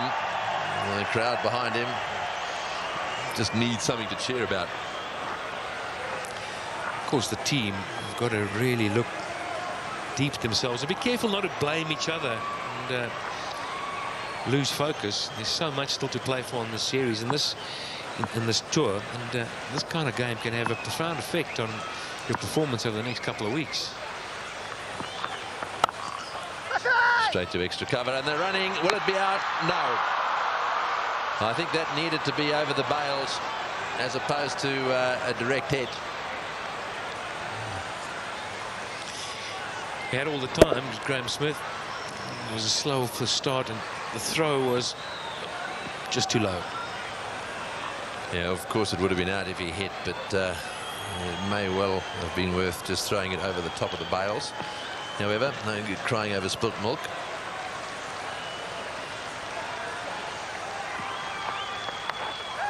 Oh, that's an inside edge along the ground for 4. Well, when it goes wrong, it really goes wrong. I suppose the question here, Pat, is it worth considering a change to the South African batting lineup? You know, bear in mind what they've got to do here. There's no such thing as a draw. If you want to win this series, South Africa have got to win this match. Simple as that. And I just wonder whether it's worth considering a bit of a change to the lineup, experimenting with something. Oh, it's got to be. You got to make the play. You can't just walk in and knock it around and lose by 200. I think it's a wonderful opportunity for somebody to get in there and well, get close. If you don't get the score, get close. Really show what you're about. Get something positive out of it. Not saying they won't get the score. Either that, or you say to a guy like Buddha Dipanar, obviously out the window goes playing any form of anchor role, and this is an opportunity for you to show us from the word go what you can do with playing shots, and so go out there and smash it, because that's the only way they're going to win. So if you're watching this telecast, rest assured there's going to be some entertainment one way or the other. It's 420 for 4. Yeah, he's going to sleep, I'm afraid. He's hiding. 1 over to go.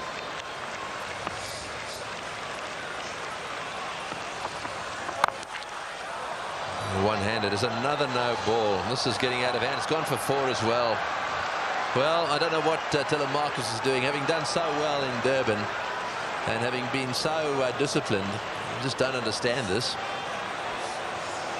Well, in world cricket, if you had to choose one person to be lined up to face the last over, probably would be the man on strike right now.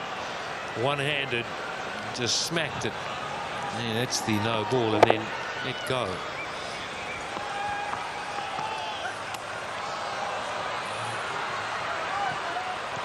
A little bit of a fumble there from Tini. This gives them another run.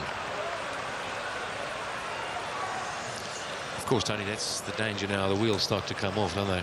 You go into the change room, heads go down. 10 minutes later, your batters walk out.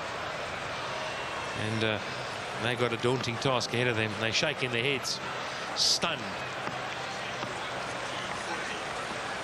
Well, you can't blame the batsman for this. The batsman has just got to keep himself focused. This is the bowlers have got to look at this score. And they've got to find out where. Well, they've got to ask themselves, where did it go wrong? Or at the stumps, and now a chance of a run out, but it went like a rocket. Hit the middle stump down the far end and bounced back, but no run out. Tell you what, the poor umpire, he hadn't moved. Just moved, missed the stumps. Hit one on the shin. Yes, it's not the greatest thing to say, but it's probably the closest thing we've seen today of the stumps being knocked down. Oh, he's heaved that one down towards the outfield as well, and it's picked up, and they'll come back to the second. Yes, just getting back to the batsmen now. So we've the South African batsmen have got to get themselves whatever else, they just got to get themselves focused on doing something special today. You know, there's a man that might have to make a contribution, and he can. We know that. He's got to go out there, be very positive. Graham Smith does most times go out and do exactly that, and that's a wide as well.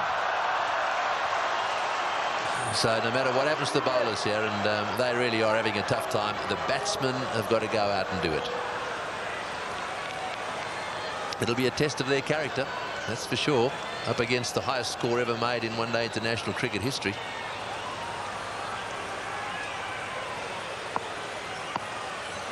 Would it be Gibbs today?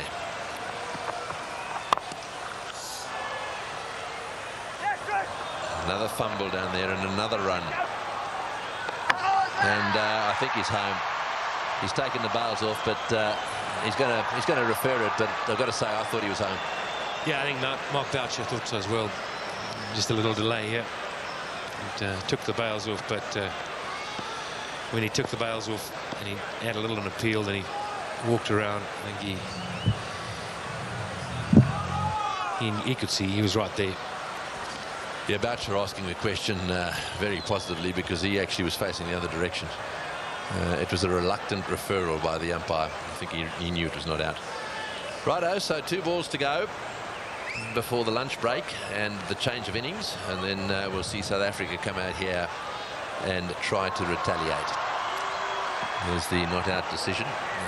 Telemarcus hopefully will stay behind the line and not bowl any wides here.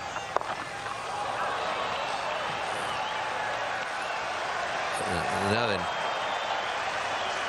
an apology there. That was a full pitch. Yes, and I'm sure some of the batsmen are saying, well, you can choose, if you want to bowl a full toss quite high, the last thing we'd like you to do is to bowl it to Brett Lee. What are you doing, mate? 10 minutes time, this bloke's got a new ball in his hand, and he's not a happy camper. Last ball of the innings. Brett Lee has smashed it away down towards square leg. Kemp hovers down there, but then pauses. In comes his throw. And that is the end of the innings. A wonderful batting performance by the Australians. Of that, there is no doubt, a world record batting performance. And from a South African bowling point of view, they'll be very, very pleased it's over. There is the performance of Australia, a wonderful performance. Ponting, the top scorer, won 164 of 105 balls. And, well, who would have thought that we would have had a world record score made at the Wanderers here today?